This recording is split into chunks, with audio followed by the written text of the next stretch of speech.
of the Internet Society Canada chapter.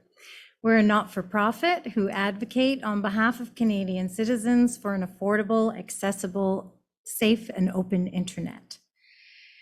I'd like to welcome you to Defending Against Cyber Threats, a two-panel discussion that will delve into how Canada can protect critical infrastructure and IP in our academic and innovative economies.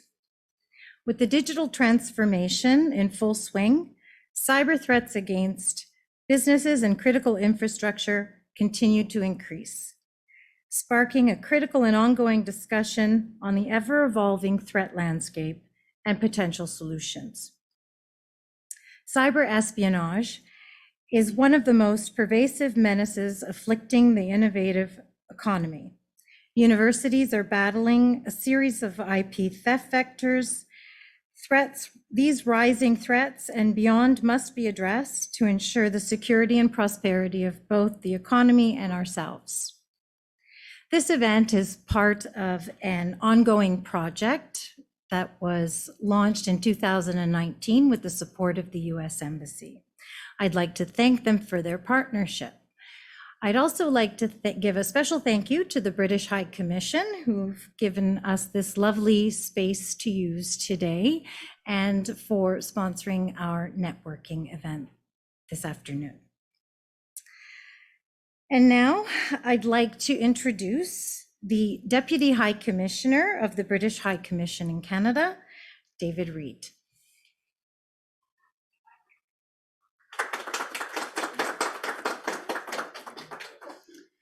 Thank you very much, Franca, and a very warm welcome, everyone, to today's hybrid event, which is one of the first events we've hosted in this room since the Internet Society of Canada were last here about 20 months ago, I think it was.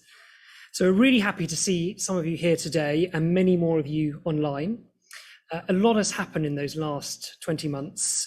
One of the most significant developments, at least from a UK perspective, was the UK government's integrated review of its security, defence, development and foreign policy. And that sets out the UK government's vision for its international role over the next decade.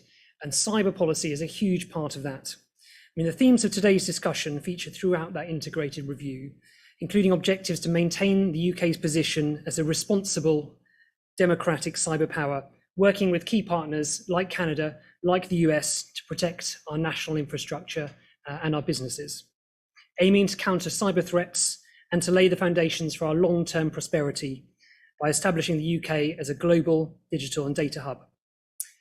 Linked to this work, and I think very relevant to today's discussion, is the UK's National Security and Investment Act, which is going to come into force in January 2022.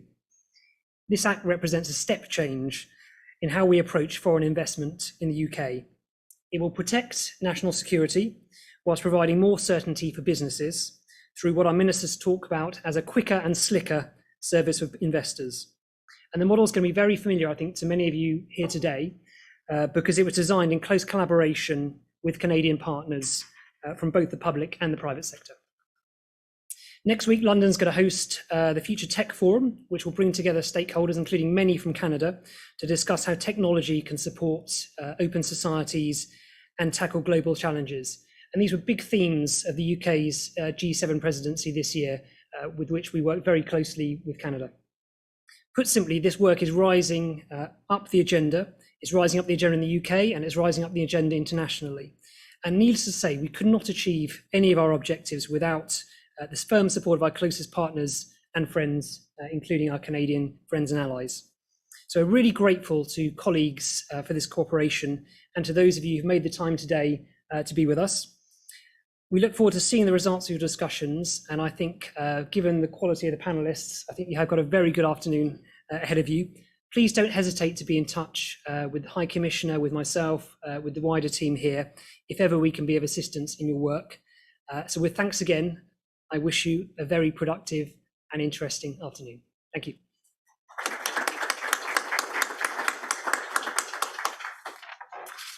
Thank you so much for that warm welcome, David, and for your remarks. I'd like to jump right in. I'm going to introduce the moderator of the first panel for today, The panel is called Protecting Business and Critical Infrastructure from Cyber Attack. And our moderator today is Mary Jane Dykeman, who's managing partner at I&Q Law. So thank you, Franca. Thank you, everyone, for coming. I heard the word networking and I thought, look at us. We are here in person. And of course, a warm welcome to everyone who is also joining us virtually today. It's my pleasure to moderate this panel. We did have a discussion, a fairly lively discussion on Friday afternoon. I think we could have worked it right through the weekend based on all of the issues that are there. I'm a longstanding health lawyer working in data for a couple of decades, and I can tell you when we were drafting health privacy legislation in Ontario years ago, we were not specifically focused on what the safeguards looked like. What we said was there shall be safeguards. So maybe that's what we end with today, but this panel has the expertise and they will lead us through exactly where that might take us now that we are in this setting. So I'm going to introduce the panel very quickly. We have online with us Kush Sharma. He's the inaugural CISO at the City of Toronto and a cyber industry leader. I'm from Toronto. I watch very carefully. We know that the municipalities globally have been hit, big and small. So we'll look forward to hearing from him. And then to my right, immediate right, we have Dr. Richard Harknett, who's a professor and the head of the political science department at the University of Cincinnati. And he's also the co-director of the Ohio Cyber Range Institute. Number three, to my immediate left, Robert Gordon. I did ask whether we can call him Bob, and he said, do not channel my mother, so Bob it is.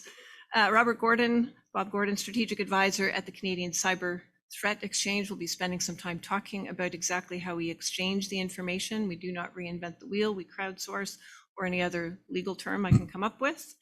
And then also we have Sean to my far right, who's the Director General of Cyber Operations for CSIS, the Canadian Security Intelligence Service. So with that, we're going to pose a few questions, and I have been at conferences where people brought a bell and cut people off. I won't do exactly that, but we'll ask them to offer some comment on each of these questions. We may get to 5, we may not. So first question up, how are businesses and critical civilian infrastructures threatened by cyber attacks? And I'm going to move to you, Bob, to both open and then close our session in a short while. Thank you very much. I think it's worthwhile taking a look when we think about cybercrime and the private sector to look at this in 3 broad trends. The first is the commercialization of cybercrime. The second is that interstate competition is now being played out through the internet. And the third is the cyber activities of criminals and nation states are now starting to become intertwined. So I'm just going to talk about each one of those 3. The first one is the commercialization of cybercrime. I mean, cybercrime is now operating as a business. Ransomware as a service started in about 2017, and we're now seeing how criminals have actually weaponized that technique, becoming very technically sophisticated. The chances of getting caught are pretty slim. The barriers to getting into it are small because they can actually use the service of other criminals, so they don't have to be particularly good at doing themselves. And cryptocurrencies have now made it worthwhile for them to get in and actually capitalize on getting money back out of you and I. And ransomware attacks now, I think, are gaining the headlines. You see it almost every single day. It's coming along. The problem is the other attack vectors haven't gone away. So distributed denial of service attacks are coming in and flooding your system so you can't use it, escalating through the roof in the last year. 31% increase at the beginning of this year over last year. And they're targeting things like education, healthcare, and our financial sector. And you think about what's going on when you're trying to deal with a pandemic, those are the critical areas you don't want going down. And we're still seeing business email compromise. The thing those of us in Ottawa, remember how the City of Ottawa got done for $200,000 a couple of years ago. 100% increase in the last 2 years. What's happening with nation states? They're now conducting cyber attacks for 2 reasons. One is statecraft. So the things that they like to do, influence peddling and all that, they're now doing through the internet. There's lots of examples of where the private sector is becoming a pawn in that process. Probably the biggest one was the Sony attack, but there's a lot of other ones you start to think about. They're still engaged in the espionage business. Russian intelligence is being now accredited with the attack that occurred earlier this year against SolarWinds, where they hit a lot of companies at the front end of it. Their real goal was trying to get into the US government. And they're still interested in going after the traditional things, in addition to going after government. They're interested in our research. They're interested in our development capability. And that third trend is criminals actually being able to operate with the sanction of the nation state. Russia is probably the best example of that. The adage is, so long as you're a cyber criminal in Russia and you're not attacking Russia, fair game. The other thing they're doing is using cyber criminals as a foil for nation states. Plausible deniability. Oh, it's not us, it's those bad criminals. So why are you coming back at us? And we're not actually bad people at all. But what does this actually mean when you boil it down to Canada? So that's sort of at the general level. The thing we're seeing is every business in Canada is being affected. Doesn't matter what you do, how big you are, how small you are. Everyone's getting hit by some kind of a cyber attack coming through. All you got to do is look at the front page of the Globe and Mail over the last 2 weeks. Healthcare in Newfoundland, TTC, or those of us from Ottawa, you just got to think of Clarence, Rockland, small municipality, being hit when you go through. Stats Canada 2 years did an excellent survey, probably one of the best surveys in the world on cybercrime, and there's not a lot of good data out there, but they did a good study. Almost 20% of the businesses were reporting being hit. The conference board did one earlier this year, 28% increase in cyber attacks against Canadian companies since the pandemic began. And the problem is we get lulled in by the stats. You walk down Bank Street, that means every third business you're going by got hit. If there was any other attack going on, we'd be demonstrating all over the place. If there were other kinds of attacks going on, we just wouldn't tolerate it. We've got to be thinking slightly differently about it. Canadian Government Center talks about how Canada is becoming often ranked amongst the highest countries in the world being impacted by ransomware.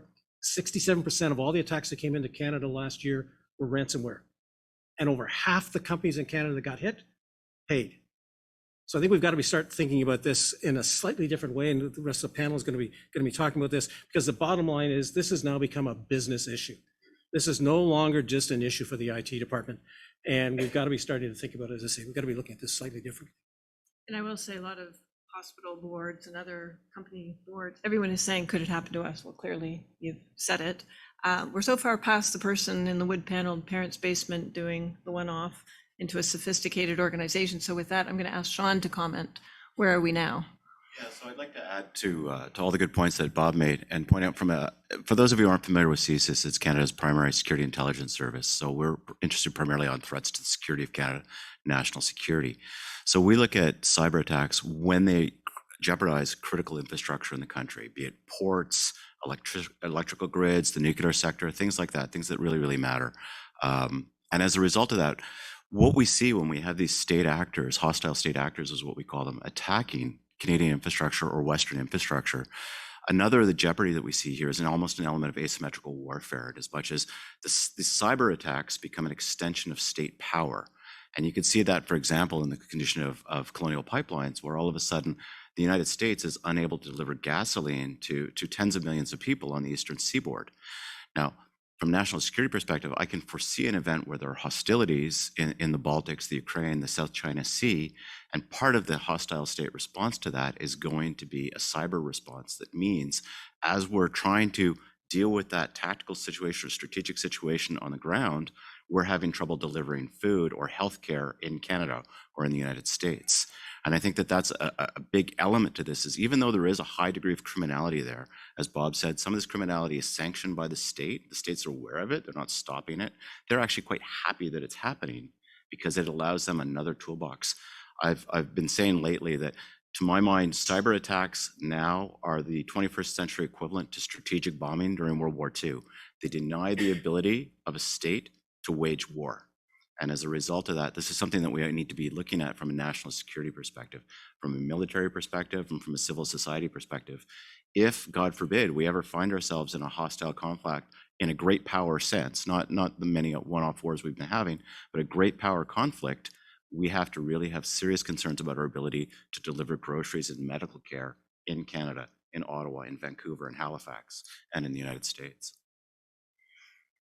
Turn it over to Richard, just recognizing each company, each organization is not alone in it. And even if we protect the perimeter, if you will, everything coming in is also under scrutiny. So what do you have to say about that? Yeah, and I just want to say thank you for having me up. It was great to be able to cross the border.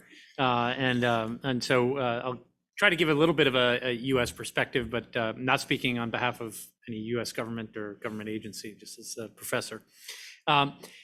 There is no perimeter.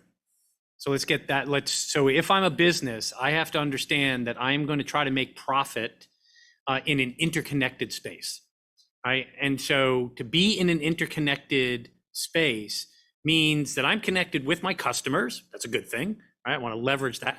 But across that same platform, I'm connected with competitors, I'm connected with criminals, and I'm getting more and more caught up, as both Bob and Sean referred to, in this larger strategic competition that's going along on the state level.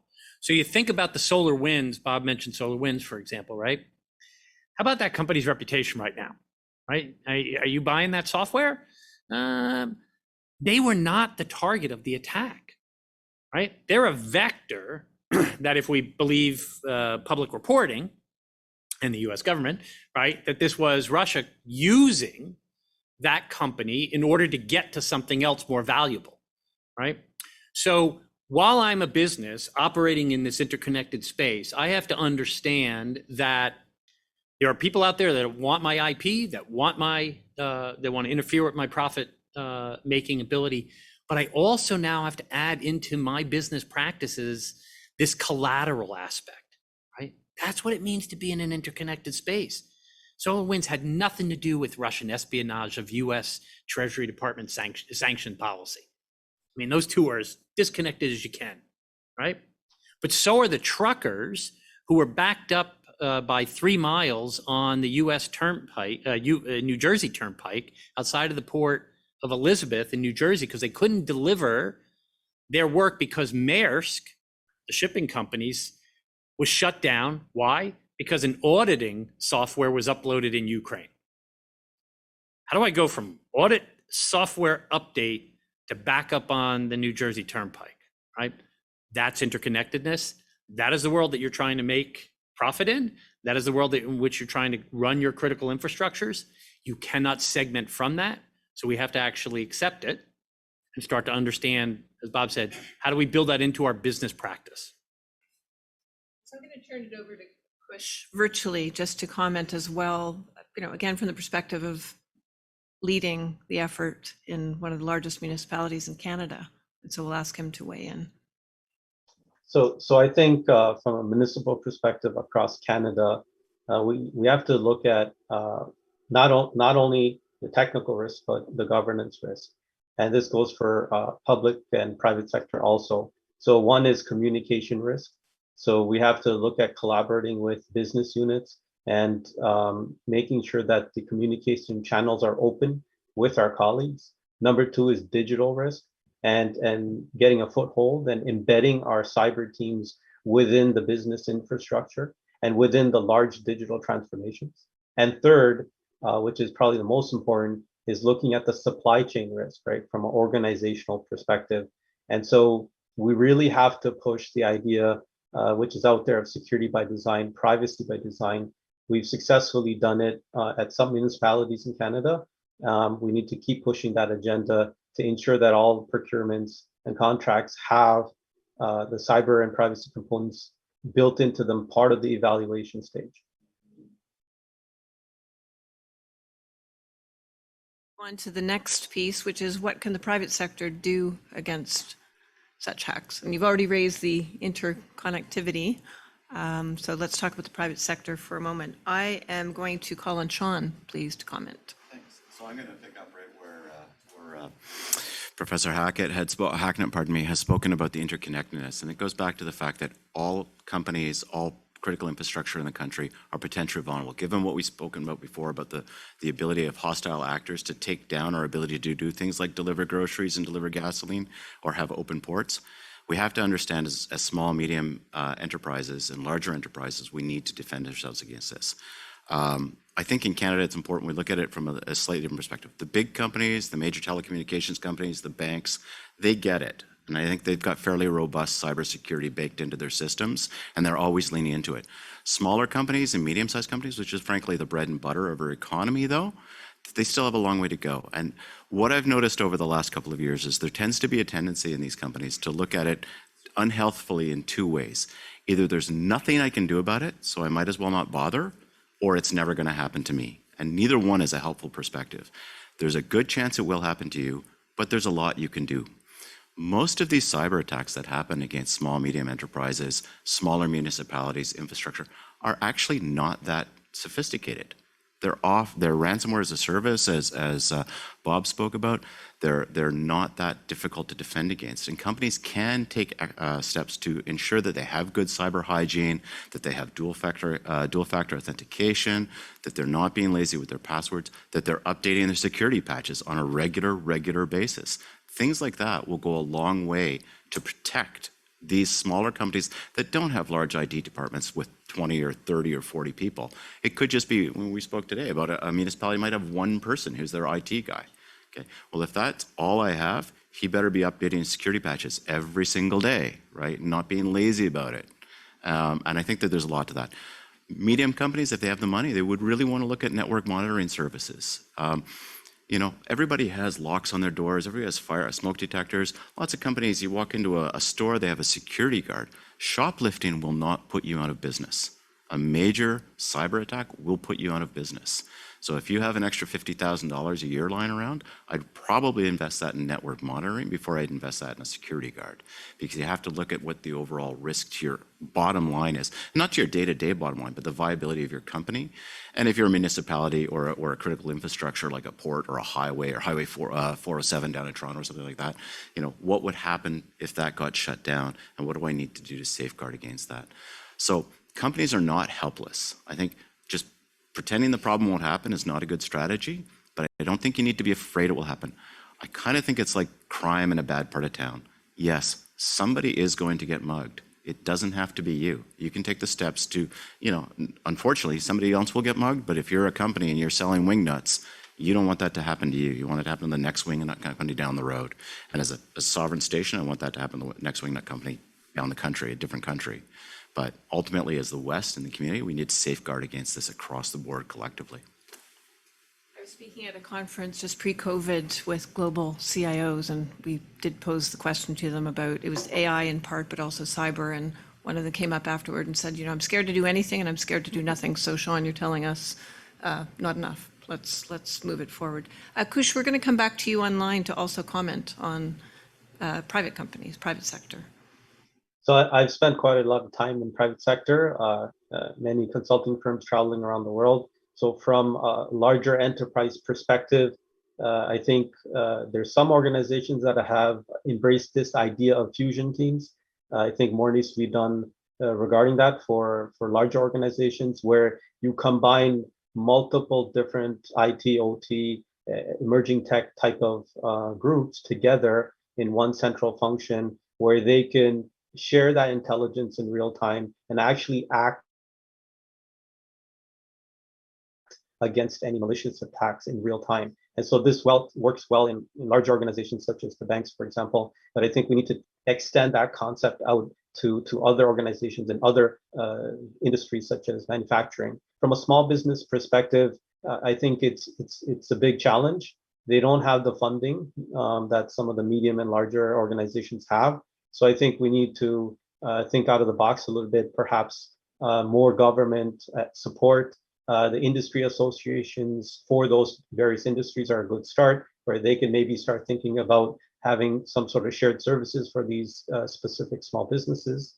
And the third thing I would say is that Canada is fairly good in terms of intelligence and sharing of that between various, siloed industries. But I think we need to increase that visibility cross industry. And some of the folks on the panel, right, their mission is to help with that. So those are the key things that I think we should look at. Perfect segue to bring Bob back in with the cyber threat exchange as well. What are your comments? I agree with everything that Kush just said. I mean, Kush, thank you very much. That was a great introduction. I mean, that's essentially what we're trying to do. And I don't want to turn this into a sales pitch for the Canadian Cyber Threat Exchange. But that's the kind of thing we're trying to do. It's the private sector coming together to share that information. And it's more than just information, it's the best practice.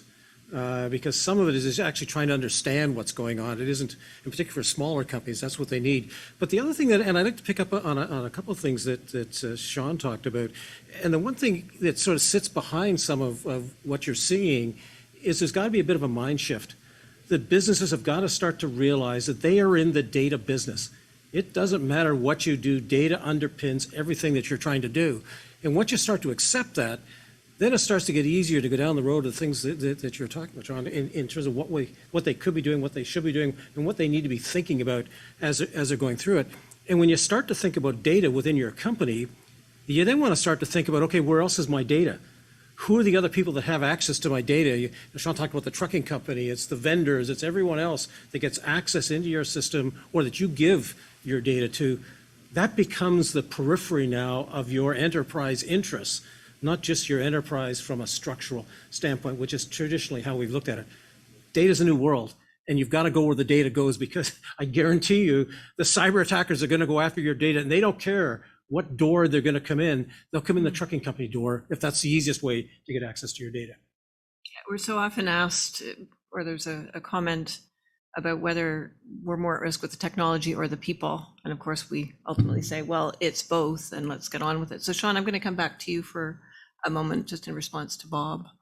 No, I think that Bob's exactly right there. It's like we have to look at data as a community, as a commodity. And I do think that the private sector is coming to this realization. We've all been quick to reap the benefits of the IT revolution that has created great efficiencies in our business models, generated a lot of wealth.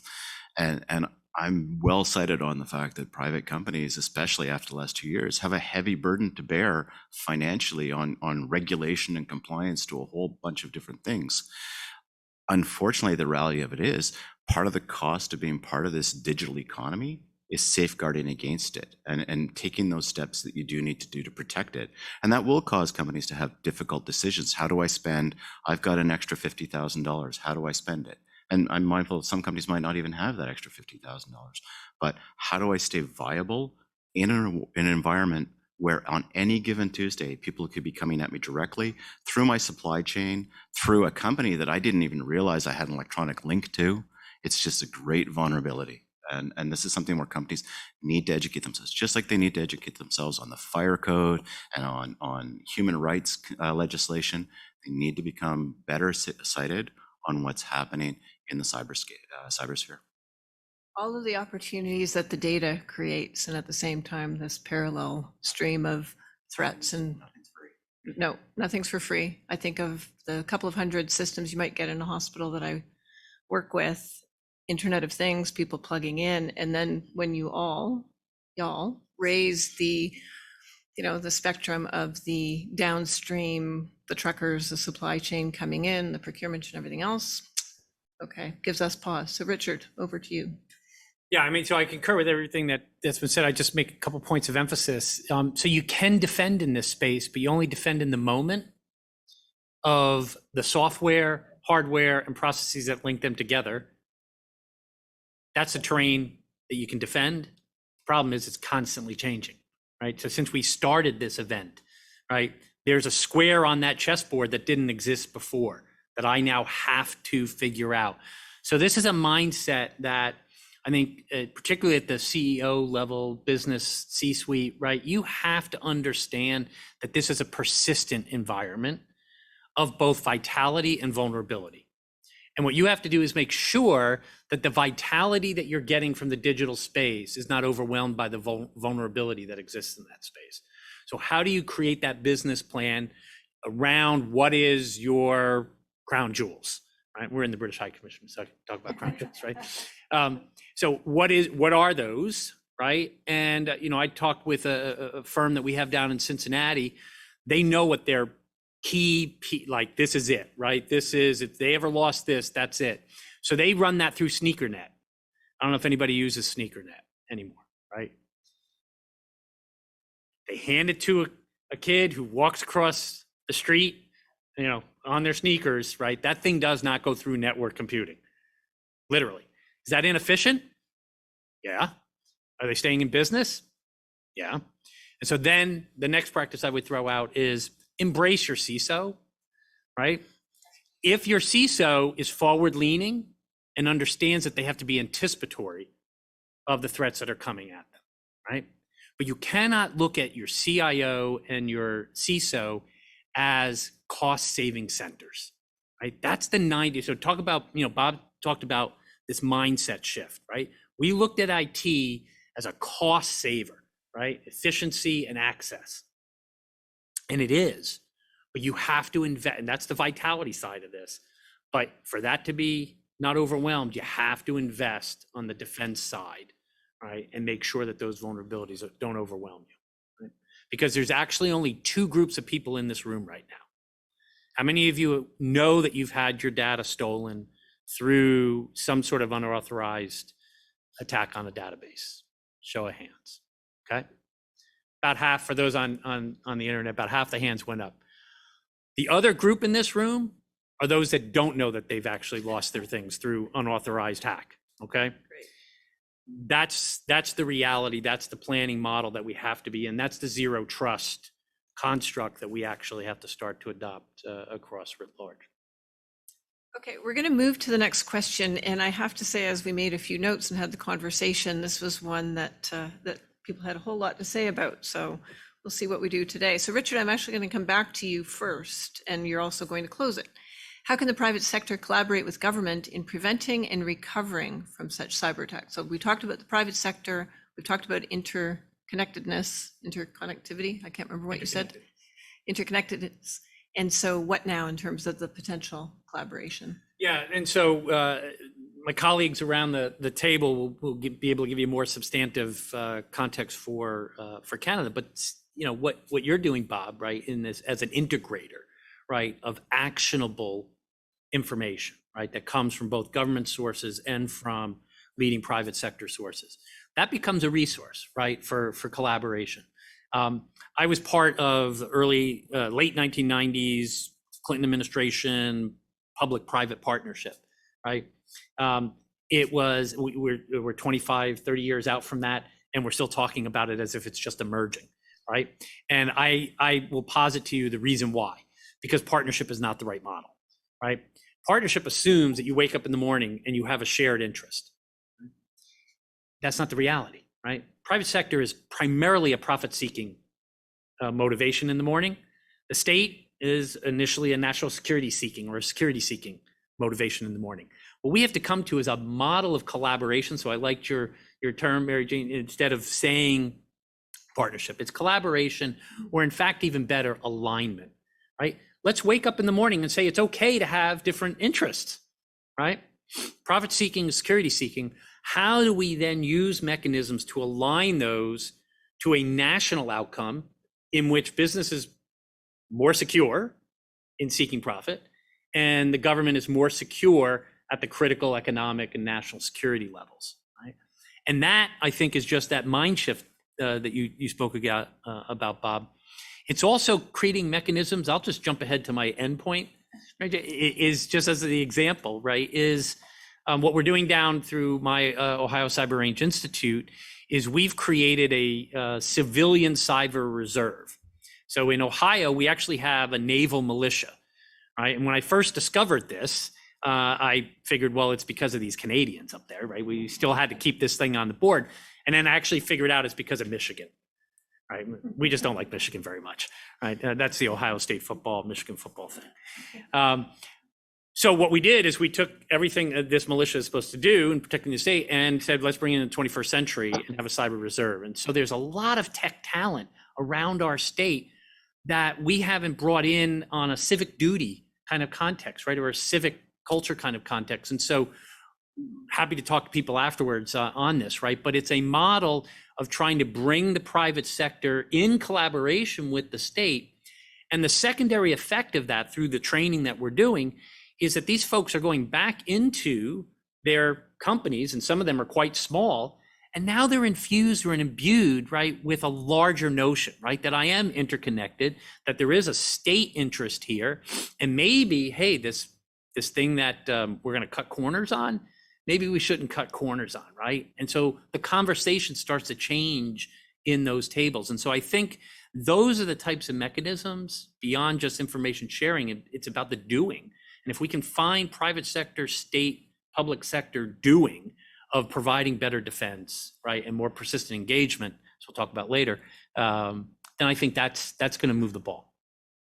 It's interesting. I have a law partner, Kathy O'Brien, who said for many years, working primarily in the public sector, I weep for the taxpayer, because she would see whatever was being rolled out, whatever threat there was, whatever legislative instrument was coming, she would just say each group is doing it alone. And so with cyber, there really isn't any time left to be doing it alone, hence the exchange. So Bob, over to you in terms of how do we reconcile that? Well, just picking up on Richard's comment on collaboration, I mean, one of the really encouraging things in Canada is in our organization, the CEOs of some of the biggest companies got together and said, hey, look, we're not going to collaborate on cybersecurity. All of us have got to operate from a basic understanding of what's the cyber risk that's going on, what's the threat that's coming at us. Because if any part of our economy is going to get hit and really hammered, the public trust in what we're doing evaporates. So we've got to be collaborating on cybersecurity. It's not a competitive issue. They will certainly collaborate, or they will certainly compete on products and services. I mean, I've got some of the biggest telcos and all of the big banks on my board and on members.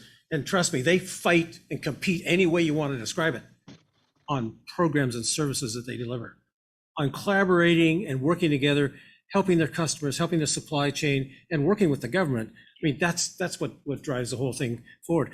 One of the other things that we talk about is when we look at the private sector, it's not a monolithic thing that's out there. You know, I think it's 99.7% of the businesses in Canada are small and medium-sized companies. That means they got less than 250 employees. They can't, there's not a single one of them can do this on their own. Somebody's got to be giving them a hand. Government does a fabulous amount of stuff that they're now providing out through a variety of government programs. They're getting together and collaborate. So I think we've got this momentum in the country to sit down and actually collaborate on it in a way. I mean, one of the advantages of being smaller than the United States is sometimes it's actually easier to get people together. We haven't got the big stadiums to get them. We got a smaller stadium. We can actually get everybody into it. So we're starting to do that. But the advantage, or the other thing we've got to be doing is then working with allies. Again, I say we can't do it on our own in Canada, and as a country, we can't be doing it alone. So how do we create the equivalent of what's the cyber NORAD for North America? What would that actually look like? Because we've got to be working together. We've got, most of the attacks are coming at us from outside. And then over to Sean. Yeah, I was going to say, and over to Sean on that one. We talk about privacy by design, trust by design. What about cyber by design? Well, I think I'm going to return back to that initial question, though, is what can companies and government do to work together on that? And one of the most basic things we can do at all levels is report what's happening to you. There's no mandatory reporting regime in Canada. If you look to Australia, they're actually instituting a mandatory reporting regime. I would argue there's probably three places you want to report these things to. One is if you've been a victim of a cybercrime, you've been the victim of a crime, call the police and tell the police that you've been a victim of a crime. I find it ironic that if your bicycle's stolen and you call your insurance company, the first thing they ask for is a police report number. And if your data's stolen and you call an insurance company, they're saying, don't talk to the police. It's a bit of a disconnect there. We had the Canadian Centre for Cybersecurity, an outstanding organization that's been stood up 2.5 years ago, and is really starting to build that collaborative space. And they've got applications out there where, you know, they're sharing best practices to industry, but they learn that by hearing what's happening to industry. It has to be a two-way communication. And then selfishly, from a CSIS perspective, you know, I would ask those companies to ask themselves, is my product relevant to national security? If you're making masking tape and you get hacked, I feel for you, but I'm not sure there's a national security element there.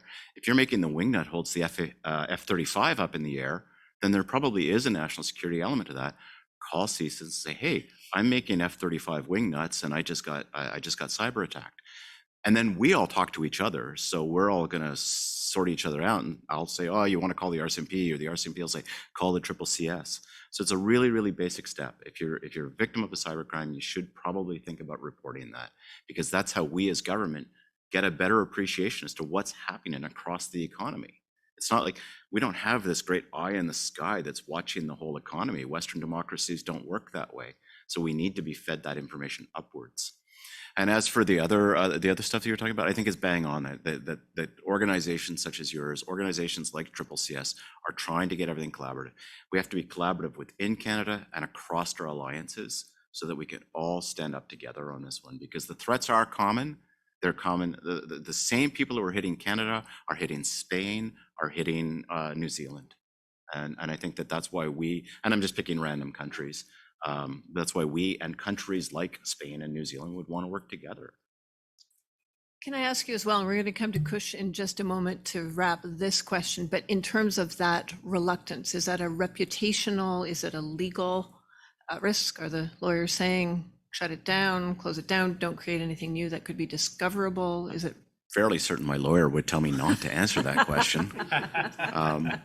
No, I'm not sure it's that. We're in I the think cone it's, here. I think it's because it's a new space, and it's that space, to Bob's point, where we just haven't oriented ourselves. And we've been dealing with stolen bicycles for 100 years, but we haven't been dealing with stolen data.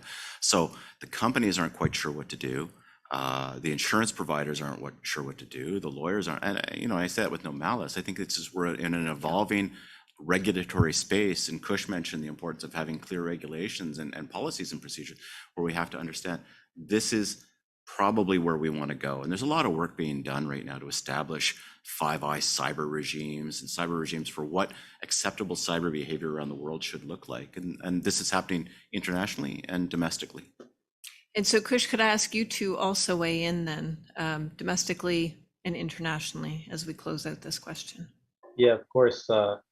First, I think from a local level across the world, we need to embrace this idea of the sister city concept that cities have in the world for other things than cyber. And we need to take that and actually build those intelligence organizations or channels between key cities in the world. And so, we've been trying to do that for a few years now. We need to increase, second, the diplomacy efforts between at least the larger centers to start with, and really figure out the unique circumstances that municipalities are in, and then how we can work on those together in terms of risk mitigation. So my colleagues have talked about collaboration and communication increases, but the concept of a cyber reserve, in my previous experience, we've actually worked with private sector, and we came up with the cyber reserve where, if there was a certain attack, then there would be a certain amount of investment that would be made by private sector to help with countering that. So I think it can be done. It has been done. I think we need to enhance the idea of the private and public partnership specifically for cyber reserves. And the last point I would like to make from an international perspective, I think Canada is doing an excellent job. Overall, I think it's a little bit siloed. So we need to build, in my opinion, a centralized portal with all of the resources across all of the different departments across the federal government, provincial government, municipalities, that a small business owner, for example, or a citizen can go to and have access to directly. This next question, it may be shorter because I think we've touched on some of it, but what are the challenges in this type of public-private collaboration? And Bob, do you have anything more? I know that we may keep this one a little shorter just because we've had some of that discussion already. Yeah, I think one of the things to be thinking about is technology is a tool, but cybersecurity is really a people business, and people business means trust. And so what are the mechanisms you can put into place to build up that trust, whether it's company to company, collaborating with government to private sector in both directions? So it's how do you sit down and put mechanisms in place that allow you to actually sit down and have some of those conversations. I mean, one of the things that's been talked about is, could the government create a safe harbor where the private sector can provide information into the government and there's no potential blowback onto them from shareholders? That's a legal term, blowback. Blowback. It's the other side of some of the things, but it creates an environment where it encourages the private sector to get involved and start to share some of that information, because the private sector doesn't make policy. That's the government. So how do we give the information to the government they can actually make policy that the private sector is happy with? So let's create an environment where we can actually start to do that. And sometimes you don't need a stick to do that. It's just sitting down and having a conversation about what's in everybody's best interest. I also took note on Friday when we were having the conversation, something you said sort of caught my attention. And you said how to get over the mindset of beating up the victim instead of focusing on the aggressor. Yeah. Do you want to elaborate on that for us? Well, I think one of the things we're really good at doing is putting in all the regulations of what the private sector should do. If there's an instance, they report it, or here's all the things that we've got to be doing. We're going after the victim. And the private sector's got to be doing more, no question about it. But we've got to be focusing a whole bunch of attention on going after the attacker. What are the things that governments can do either at the national level or the international level? I mean, I hold up the United States for your effort 3 weeks ago to bring 30 countries together to say, how do you start collaborating on going after ransomware? How do you start going after to kill the incentive of the attacker? And that is cut the money stream off for them. So I think there's some great things that we can be doing to go after the attacker, get better at doing it, get better. And that comes back to the private sector. We've got to be collaborating to help the government go through and do that. But we've got to get out of the mindset of keep going back after the victim. We don't do that in any other form. Why are we doing it in cyber? Sean, do you have any comments to close that out? We may come back to Kush briefly as well. No, I think that I agree with what Bob's saying, and I think that something else we need to do is and I'm speaking here especially to the private enterprises. You're not without agency. Governments care about what people tell them to care about. And we saw in the last 2 years that the monumental tasks that the governments did in reaction to COVID, right? Unfortunately, in Canada, we're not a country that really wakes up in the morning thinking about national security. It's just not in our DNA. But if the private sector starts saying to companies, yes, where's the blowback for the people who are hurting us? How come I'm not reading about this? And we've had public attributions and things like that. But I think at the same time, if you call your member of parliament and say, I want to see what the cyber strategy is going to look like. I want to see that Australia came out with a ransomware action plan. Where's our ransomware action plan? I want to see a country and a politician in a foreign country being named as being a bad actor in this case. If we don't do that, I'm not sure that the government's going to wake up and proactively necessarily do that. They've got 100 other things to worry about, and they are reactive to public opinion, as they should be. They're our representatives. So represent to them what you want to have them do. And Kush, do you have any closing comments on this? And then we'll move into our final question and open it up for comments from the group. The only thing I would add is that we need to increase dramatically the education on private boards, the executives in private companies, and government officials on every level that are in charge of the well-being of the citizens. So I think if we could ramp up the education on all aspects of life, from the citizen all the way to chairman of the board, I think that's going to bode well for us. I think we still need a little bit of help there. It is better than a few years back, but I think that is a focus area that we should look at. Okay, thanks. And as we get to this last question, I'm mindful that we've probably started down the path, but it is there a cyber deterrent role for the private sector, or is it purely a governmental responsibility? So in fact, we may have answered it, but I'm going to ask Richard to first comment. So it's neither, right? So the private sector doesn't have a deterrent. Lawyers love the neither. Yeah, the neither, right? On the one hand, this. And on Yeah, the because other hand, that. because ultimately in an interconnected space, we are in a persistent environment.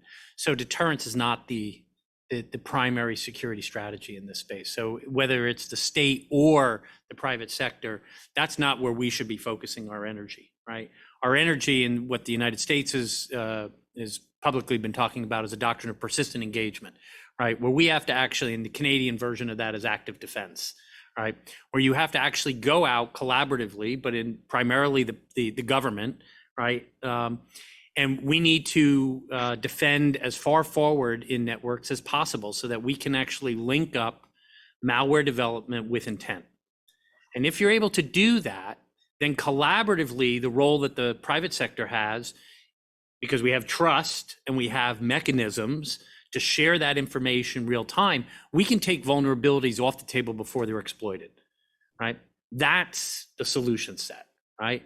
And so if we can actually defend forward and use what states are good at, and then recognize that the private sector is primarily in charge with tech development, and have that tech development more infused. So we talk about baking in security, but that actually, again, is another mindset, right? You have to actually emphasize that over access and efficiency, right? But if we can start to understand and anticipate, and we can actually have anticipatory defense, we can have anticipatory resilience, that is the only way. Because if in fact, and this, the line in the US that we use, right, is if you are a reaction force, you're losing, right? If you are in and deterrence was all about reacting, right? I'm telling you as a prospective threat, if you do this, then I'll do this to you. But you've already done it, right? Because there's an imperative to act in this space. So we have to shift that mindset, become much more active. Active is not aggressive. Active is not offense. Active is active, right? And active is getting out there and trying to shape and reshape the network to advance our interests and close the networks down for those that would want to do harm. Thanks for that. Okay, Sean, anticipatory defense. Go. This is not going to go away, right? This is with the Internet of Things and with cyber quantum computing, this is going to get an order of magnitude more complicated over the next couple of years. So to Richard's point, I think we all need to collectively look at forward of it. I totally agree. If we're reacting, we're already on our back foot, and we can't sustain an economy and we can't sustain liberal democracies that way. So we need to collectively, collaboratively work together between sectors of the industry, as you indicated, where the banks are cooperating, between private sector and government at government to government level, so that we've got as many of our smart people, to use an old military expression, putting rounds down range, and that is an offensive term, right? But getting action down range so that somebody else is on their back foot, so that the cyber criminals and the hostile state actors who are causing harm to our society are reacting to us rather than us reacting to them. Okay, Kush, I'm going to bring you back in to comment about what we need to do. Yeah, I think Canada is definitely competitive on the global stage in terms of cyber. We need to continue to think boldly.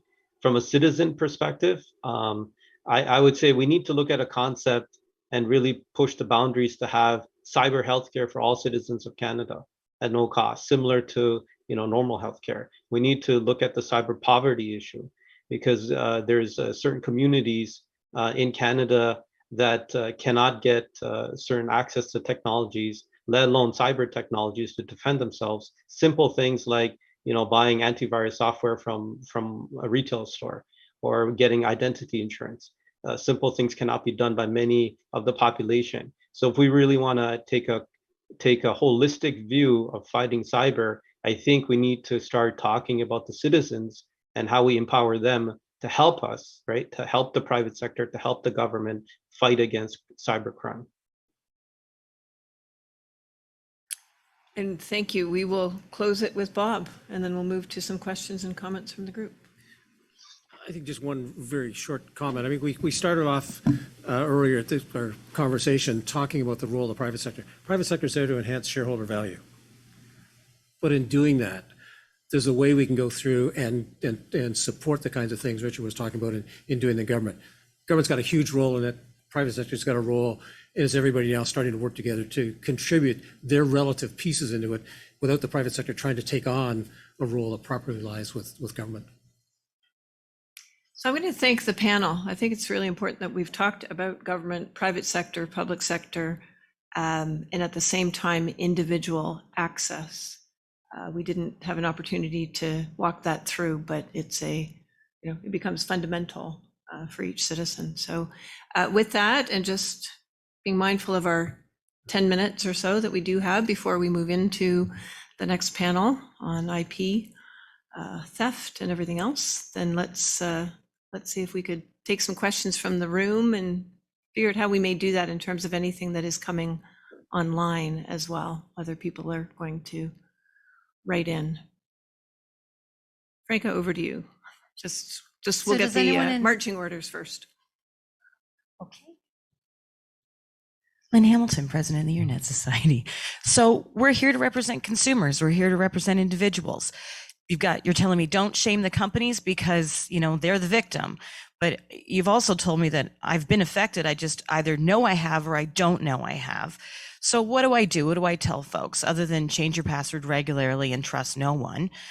Stay offline, go into the woods, don't buy anything online. What are we supposed to tell folks? Like, should we be saying to our governments, incentivize companies to do good practices? Is it like, what should we be telling our governments as citizens? Because governments listen to voters, and what are companies going to be, I'm a lobbyist, right? So, and what are companies going to be doing on the other side to say, no, don't do that. That's just going to hurt the economy. Don't do that. Like, what's the solution? Where do we go? Easy, right? Yeah, I do. Yeah. So, I mean, for some part of it, think of the banks, for example. The banks want to do every single thing they can to ensure that all of their customers want to trust working online, because the banks don't want to go back into bricks and mortar building. And I don't want to go back. I can't remember the last time I was in a bank. So the banks are spending hundreds of millions of dollars, each one of them, on cybersecurity. They get it, they understand it, and they're working at it. And they're working closely with the government in a variety of ways to do that. So the bigger organizations can do that. Where we've got to get better at doing it is providing the technical solutions down for smaller companies. A 20-person organization, they're pretty stuck. They've got about on average about $10,000, $11,000 a year that they're spending on cybersecurity in total, which is not bad for an organization that small. They can't do this by themselves. So there, and I think you were talking about that, we can go back and talk when Richard was talking about how do we get the software better? How do we make it easier for them to buy stuff that goes in?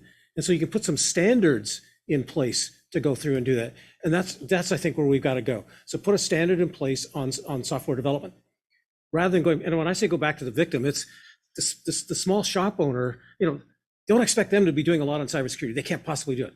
But there are places in the supply chain where we can have an influence going on it, whether it be standards. NIST is doing some great work on the standards regime of it. That sets it in there. That makes it easy. How do we make it easy for consumers to be cybersecurity? My cell phone. Don't expect me to be cyber secure. I haven't the faintest idea how that stupid thing works. I put $10 in the back of it every once in a while, and my iPhone works. And that's what I want to have happen. So how do we make sure that works?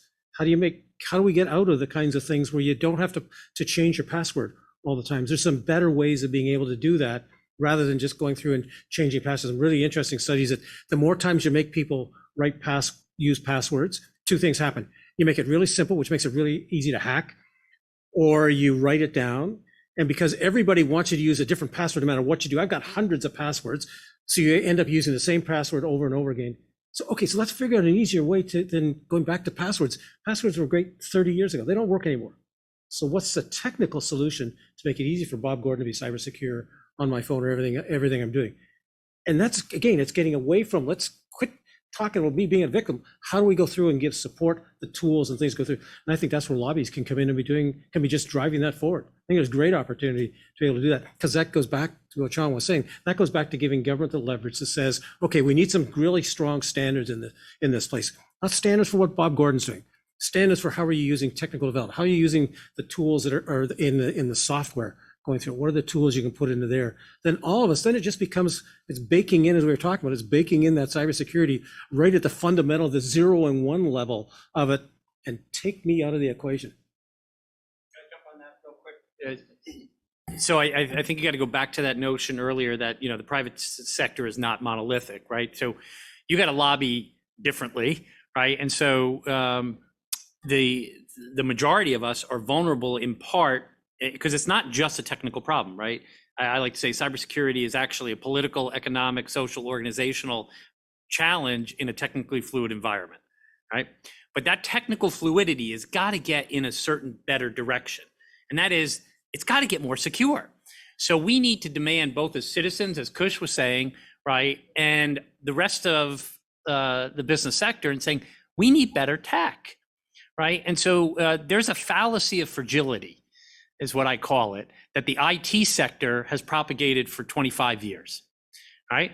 And we bought it, right? That this thing is so complex and it moves so fast that if you put any kind of standard or regulation on this, it just collapses. Innovation is die, right? Die right on the vine.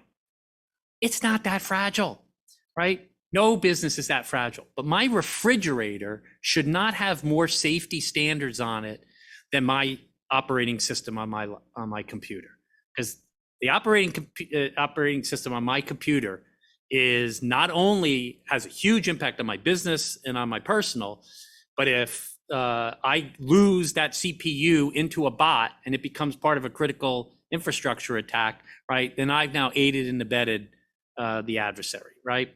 So the tech, we just got to start to demand. That's the only way this is going to get reversed, right? Is we've got to actually demand this at the individual citizen level and at the corporate level.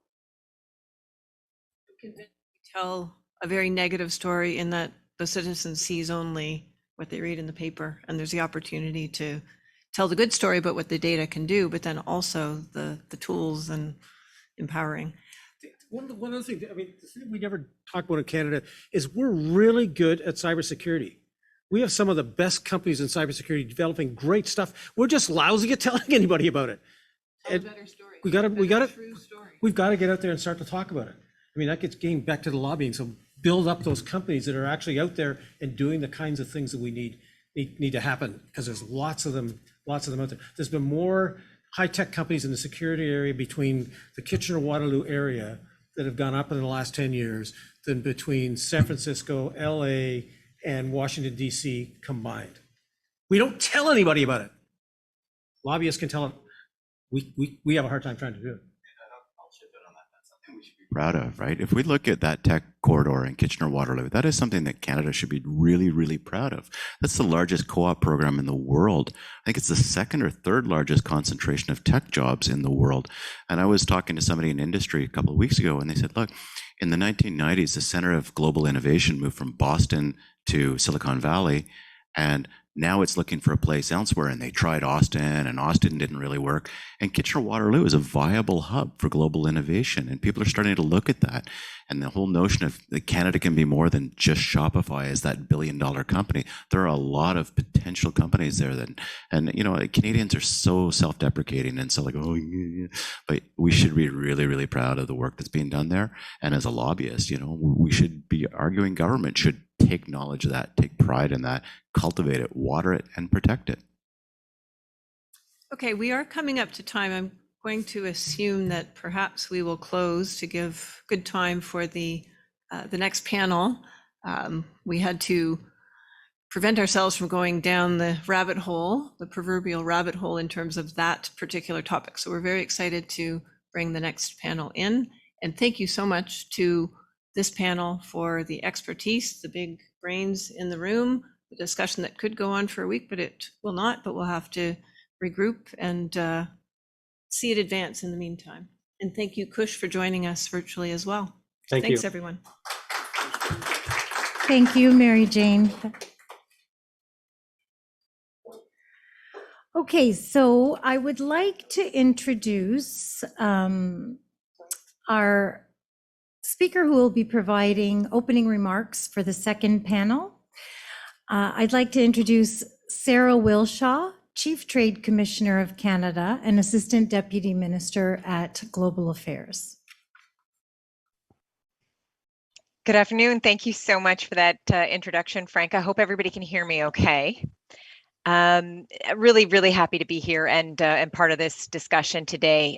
Before I start, I just want to acknowledge that I'm joining you all from the traditional and unceded territory of the Algonquin Anishinaabe people here in Ottawa from my home.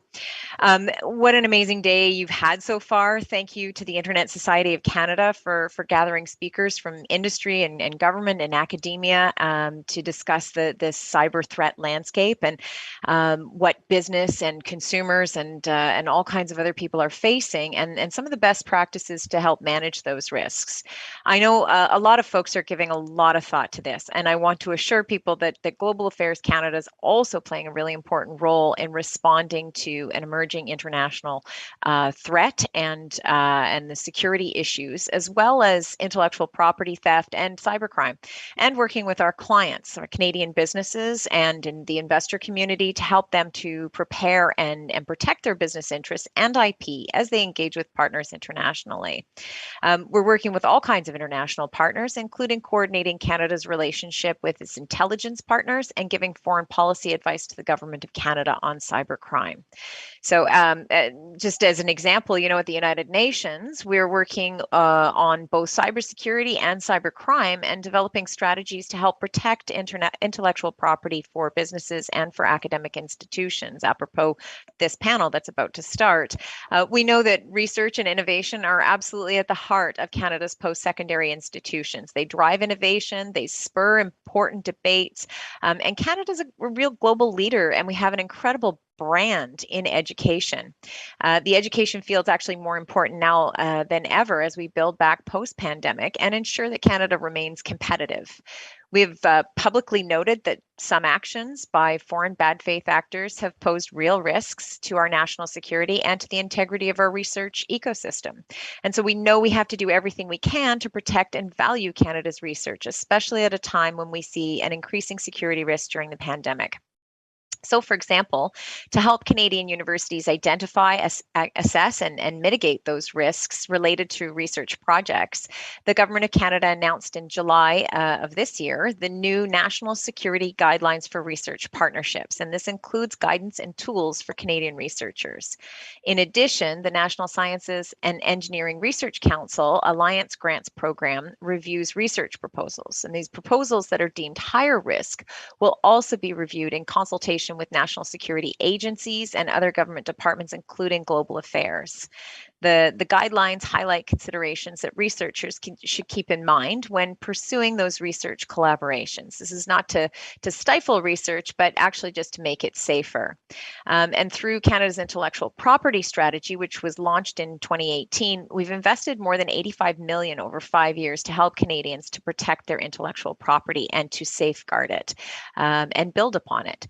And building upon that strategy, the government proposed to support Canadian innovators, startups, and technology-intensive businesses with $90 million over 2 years, starting next year, to help accelerators and incubators provide startups with access to expert intellectual property services, and $75 million over 3 years, starting this year, for the National Research Council's Industrial Research Assistance Program to provide high-growth clients with access to expert intellectual property services. So we really recognize that bolstering the domestic and the international knowledge of intellectual property is essential to supporting business growth in almost every sector doing business abroad. And as Canada's Chief Trade Commissioner, I absolutely know how important it is to help businesses protect their intellectual property and expand into new markets at the same time. And I've seen how the risks play out on the ground. That's why the Trade Commissioner's Service received funding in 2018 to support digital industries, intellectual property, and e-commerce in global markets. And now more than ever, our Trade Commissioner's Service is here to help businesses start or continue to sell their products and services abroad through funding and support programs and a network of 1,400 trade commissioners located in over 160 cities worldwide. We're here for you. We're here to work with businesses and investors who want to take their products and services international. We provide practical advice on foreign markets and on-the-ground intelligence to help you make better, timelier, more cost-effective decisions in order to achieve your goals. I heard just at the very end of that earlier panel about all the great cybersecurity technology that Canada produces and the great advantages of the Waterloo region, for example, among others. I also heard that we need to boast more about this, and I can't tell you that is just music to my ears. It is exactly what we do. In fact, I have something like 100 dedicated IT business support officers located around the world, and then there are many others who sort of touch on it, but folks who are working every day with the industry to boast about and to win contracts and make connections with folks internationally about what brag about all the great things that Canada produces. So that's really our job, and we're very, very good at it, and we're really proud to put Canada on the map in that space. The trade commissioners also are there to help the businesses protect their intellectual property and to accelerate their growth. So they'll connect folks with the Canadian Intellectual Property Office or to trusted intellectual property lawyers in markets abroad. So that's a little bit about what we do and how we help businesses and academic institutions to protect their intellectual property and to prevent cyber security crimes, so that we as a country and as an economy can thrive in the global marketplace. So thanks very much again for the opportunity to be here today, and I'm looking forward to listening in on this panel. Thank you so much, Sarah. Before I introduce the next panel, we're going to take a 1-minute little transition break, so we can, we'll be back up in 1 minute.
Is video on? Ramesh, can you put your video on, please?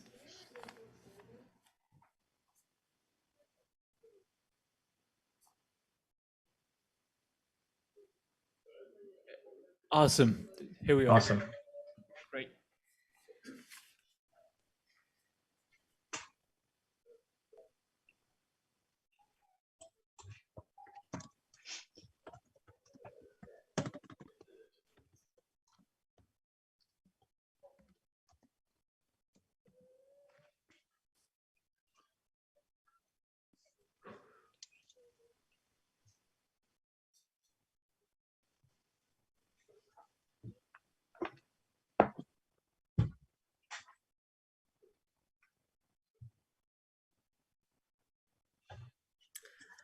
All right, so I'm going to introduce the second panel of the day, IP theft in academia and cyber espionage. The moderator for the second panel will be Bonnie Butlin, co-founder and executive director at Security Partners Forum. Bonnie, thank you for moderating this discussion. We look forward to it. Oh, and before I forget, if you are online and would like to ask a question of our panelists, please do so at any time by entering your question into the chat, and we will try to get to as many of them as possible at the end. Good afternoon, everyone. It's a pleasure to be here today. Let's quickly introduce our speakers today. Virtually, we have Amalia Barthel. Hello, Amalia. She's a lecturer at the University of Toronto and co-founder of Managed Privacy Canada. We also have Dr. Ramesh Rajadrai. Good afternoon. He is the co-founder and vice president of the International IP Commercialization Council in the Greater Toronto Area chapter. And with us today, we have Scott Smith, president of Cloak.ai Canada, and he's also the chief strategist of Managed Privacy Canada. So if you'd like to read more about our panelists, please feel free to go onto the website, and the full bios are on there. I'd like to move right into the first question for our panelists today. In a previous webinar, we provided a tour d'horizon of the different IP threat risks that affect the private sector, including predatory investments, insider threats, reverse engineering from exports and licenses, knowledge taxes, and cyber espionage. How do you all feel that the various IP threat risks affect academia, more specifically, which constitutes the biggest generator of IP? And Scott, I'd like to start with you today. So if you look at the data sets that exist in academia as the value proposition that academia has, and you cross-reference that, you put it on a quadrant, value versus vulnerable. So we talked a little bit about business in the last panel, and often those businesses are high value, but also low vulnerable. I'll give you just a little anecdote. I'm doing a project right now with a research institute, and research institutes are always looking for ways to find additional funding to do more research. That's their raison d'etre.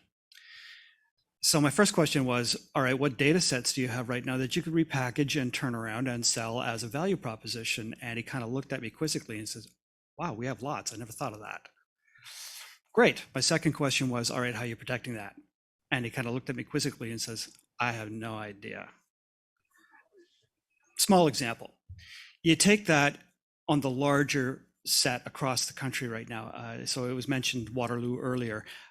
Many Canadian universities are at the forefront of technology, at the forefront of immunology, at the forefront of particle physics. So let's take the example of the pandemic, and over the course of the last 2 years, what has happened in the university world? Well, there are 16 partnerships with pharmaceutical companies right now, and they are generating significant amounts of data. The reality for most universities is that they are by nature collaborative. They want to share information. They're doing it across multiple platforms. They're doing it outside of those platforms. They're inviting others to come in and partner with them. The pandemic really hit us in March of 2020.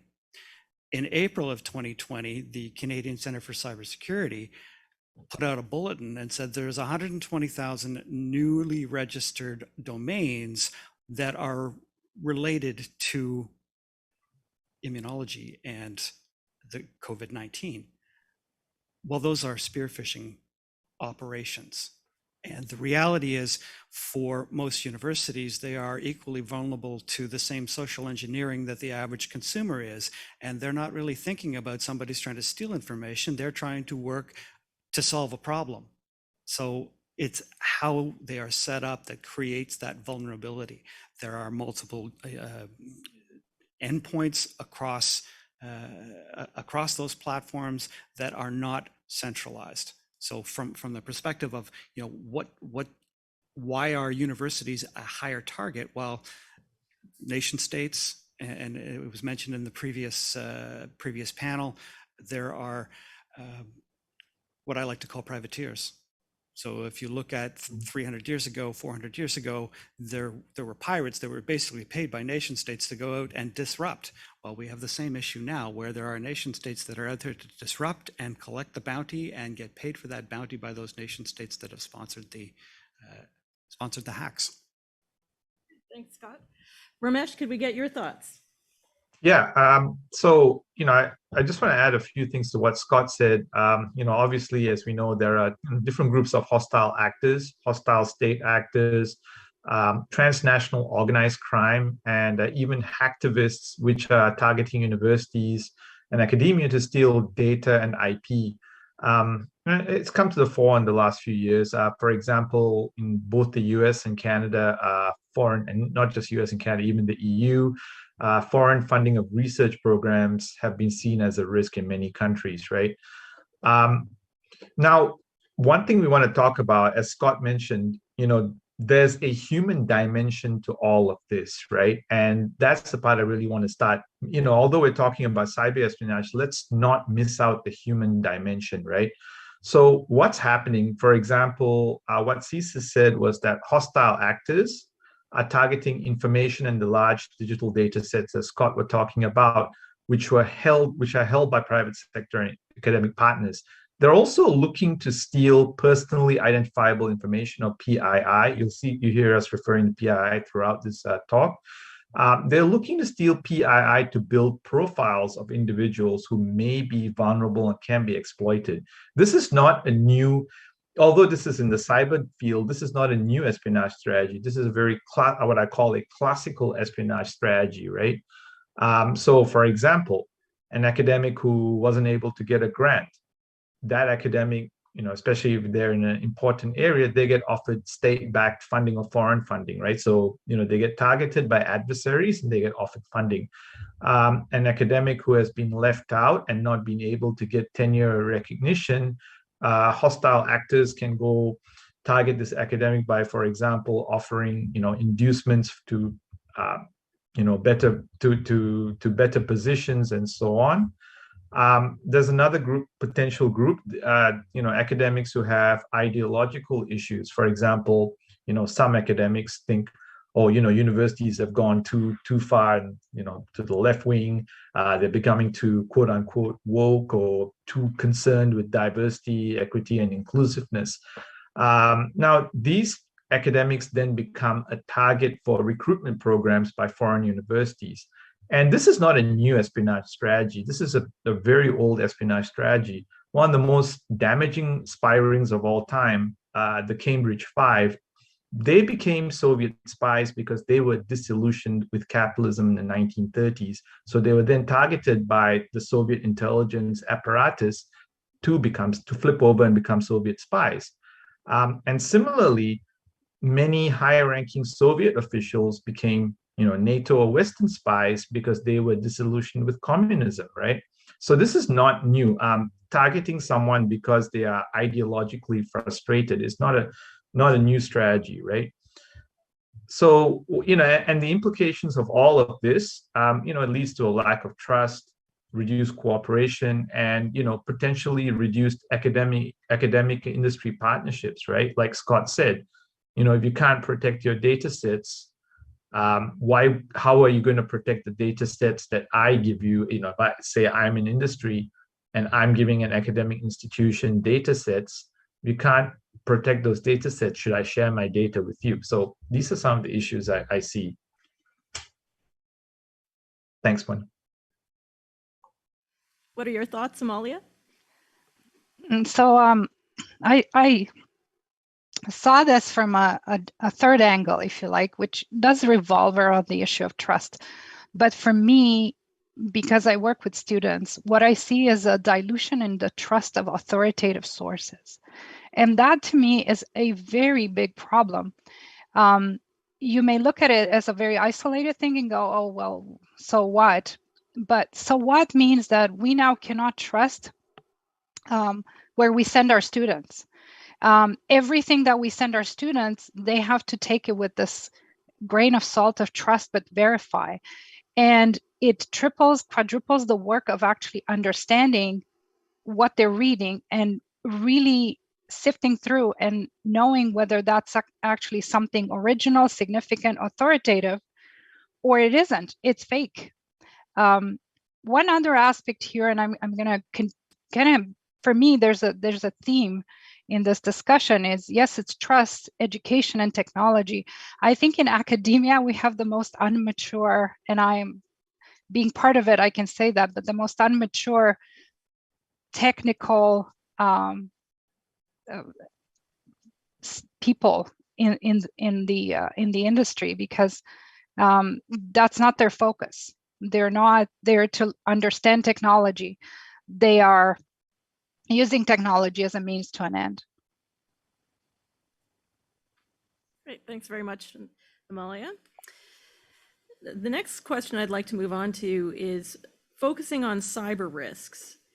How have the latest developments in digital technology created new avenues for cyber espionage targeting both businesses and academia? And Scott, I'd like to start with you again. Great. So I'm going to argue that in the course of the last couple of years, the technology hasn't actually changed that much. There's a proliferation of those technologies. There are new applications to those technologies. There are more people using them in different ways. And that has increased the threat surface. Suddenly it's in the hands of people using it for things that it wasn't originally designed to be used for. And that's great. It's great for collaboration. It's great for allowing us, the pandemic has meant literally millions of people are now working remotely. But what does that remote work? What does the change in how those applications are being used allow for bad actors to suddenly take advantage of that? And there are multiple ways they are doing that. So, talked a little bit about spear phishing, and Ramesh talked about the idea that people are more vulnerable, not only from things like ransomware, which is kind of unique to itself, where, I'm going to lock your data and I'm going to make you pay me to get it back, which you probably won't now, because it used to be fairly well organized. They would negotiate with you and determine what your final price was going to be, and then they give you your data back. Except that you can buy the software to deal with ransomware now for maybe $100, and the people that are doing that really don't care. They just move on, take my money and move on, and you're never getting your data back. So there are things you need to do to protect yourself from that. But on the social engineering side, where they are collecting personal information and then coercing people to do other things to attack the larger, more valuable data sets, that's one of the worrisome things. But I think a perhaps more worrisome thing is we are relying on encryption across multiple platforms. Encryption for our banking, encryption for our mail, encryption for online commerce, encryption for just about everything. So if you're on a Microsoft or a Google platform and you're cloud computing, that's between you and those companies. It's encrypted. But there are countries now that are working on encryption in a way that we're not ready for yet. And we used to say, it's still 30 years away. Well, 5 years ago we said, well, it's 15 years away. And then 3 years ago we said, it's 5 years away. Now it's not. It's coming soon. And I think the reality that we need to be thinking about right now is how do we address quantum computers that can break conventional encryption in nanoseconds. It's not going to be our problem solver anymore. We need a new approach. Thanks, Scott. And I think that your comment is particularly timely, given that the timeline surprises we're seeing, whether it's hypersonic weapon systems, or if it's the timelines for development of quantum computing or asymmetric uses playing into that, is going to be something we're going to have to deal with on a wider basis. Amalia, I know you were working as well on how academia is using business tools in a different way or an asymmetric manner. Can you comment on that? Yeah, absolutely. So I come from the industry. I've worked in the industry my entire life, and then in the past 6 years, I decided to also teach. So I see how academia kind of embraces, if you like, the struggles of that are business grade, and because the business industry has been at it for a lot longer, they figured out some of the quirks. They figured out how to implement these business grade tools, change management, project management, getting them to be fit for purpose. And what I have seen, especially with the pandemic, is that academia was pushed into an absolutely new territory where they had to implement tools that they have not touched before. Their tools that they had were very much specific for how students work, or how students work with the schools, the universities. And then all of a sudden, those tools weren't good anymore. So they now are embracing business grade tools. And one example is video conferencing tools. And the problem is they have not had time to do proper risk reviews. They have not had time to do proper change management assessments and put them in place in a way that they actually understand the risks that are specific to academia. So that's one issue that I see happening. The other issue, which Scott was alluding to earlier, is academia's need to work with the industry and having to share information or have some channels where they can share information. And what we see a lot of the time, so let's just go back to my earlier point, IT and IT security is not their focus. Their focus is academic research, knowledge, teaching students, discovering things, etc., participating in the society in a different way. And they will likely use unsecured channels. They won't even know that they're unsecured. They will likely use a new technology without knowing there are settings that are privacy and security protective, therefore exposing themselves to risk, to social engineering, to many, many other risks out there. Thanks, Amalia. Ramesh, what do you think? How can we protect ourselves? With the asymmetric challenges and that you're seeing in light of what Scott and Amalia have said.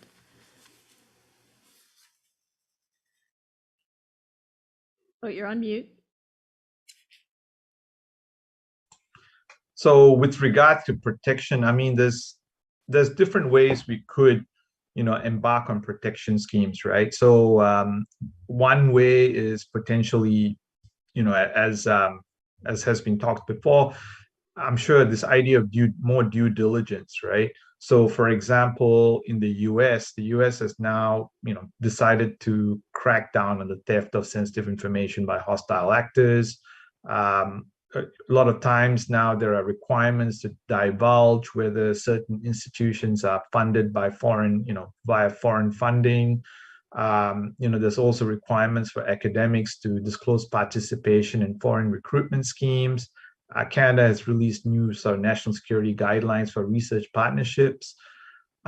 It's also there's also this need to train and educate people and make them aware of some of the threats out there. As Amelia mentioned, academia isn't focused on they're not focused on cyber threats or cybersecurity. They're more interested in disseminating information, discovering information, and so on. So I think there is a need to educate that, yes, this is part of your mission, but what you're doing is also very attractive to bad actors or hostile actors, right?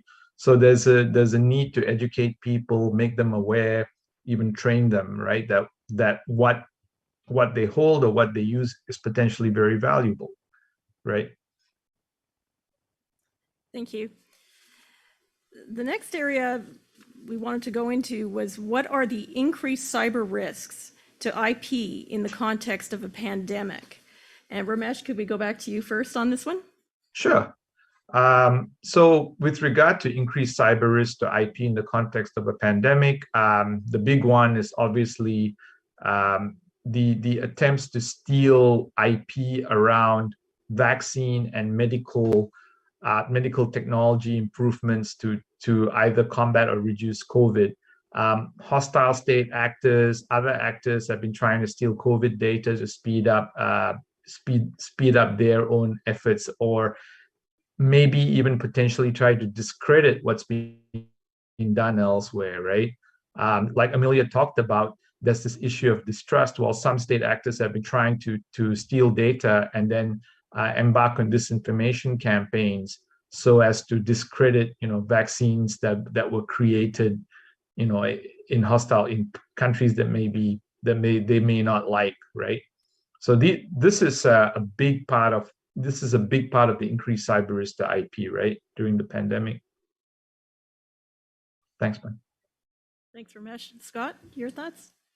So I think the pandemic revealed both blessings and some curses to the ability to collaborate. So I mentioned earlier how people are spending more time across multiple platforms, sharing information, and that enable us to develop a vaccine in absolute record time. I think that's fantastic.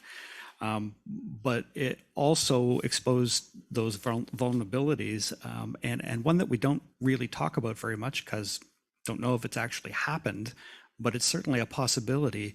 The opposite of stealing IP to benefit from it is stealing IP to weaponize it. And what happens if one of those state actors who has paid some criminal to hack into a system, collect that information, and then reinsert something that is inaccurate or could be dangerous to the health of a population, and use that as a way of waging war? That's definitely a possibility, and it's something that we need to consider. Thank you. Amalia? Yeah, so I on that same topic of misinformation and weaponization, again, I'm going to go back to say academia is not prepared. They don't understand these risks. They haven't worked in a business environment where it's expected to be attacked every minute of every day.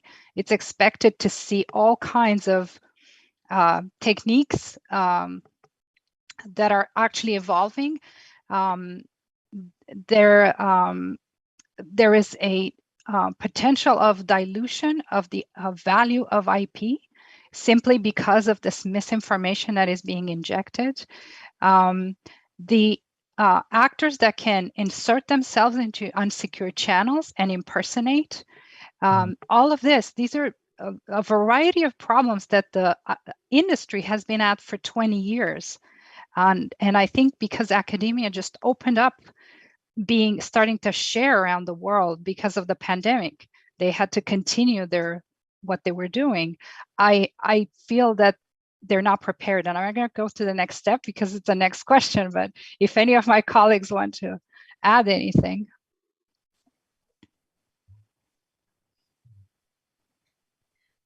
I'll add something as moderator. I had a conversation with a hard scientist a few years back, and we were talking about some research that could have national security implications, and she was just completely disinterested. She said, I'm a hard scientist. I don't deal with national security. This is not of interest to me. They keep everything secret and they don't need to. And I was quite surprised at the divide, even on the same research and subject matter, of how academics look at these kinds of contexts or problems and how to attack that. I don't know if any of you have had a similar kind of experience. So I come from a business background. I've worked in the not-for-profit sector, but always in trade associations. So I've dealt with literally thousands of businesses. And the key for most businesses is their bottom line. And they're going to pay somebody to pay attention to the things that are bothering them. And cybersecurity has always been a bother.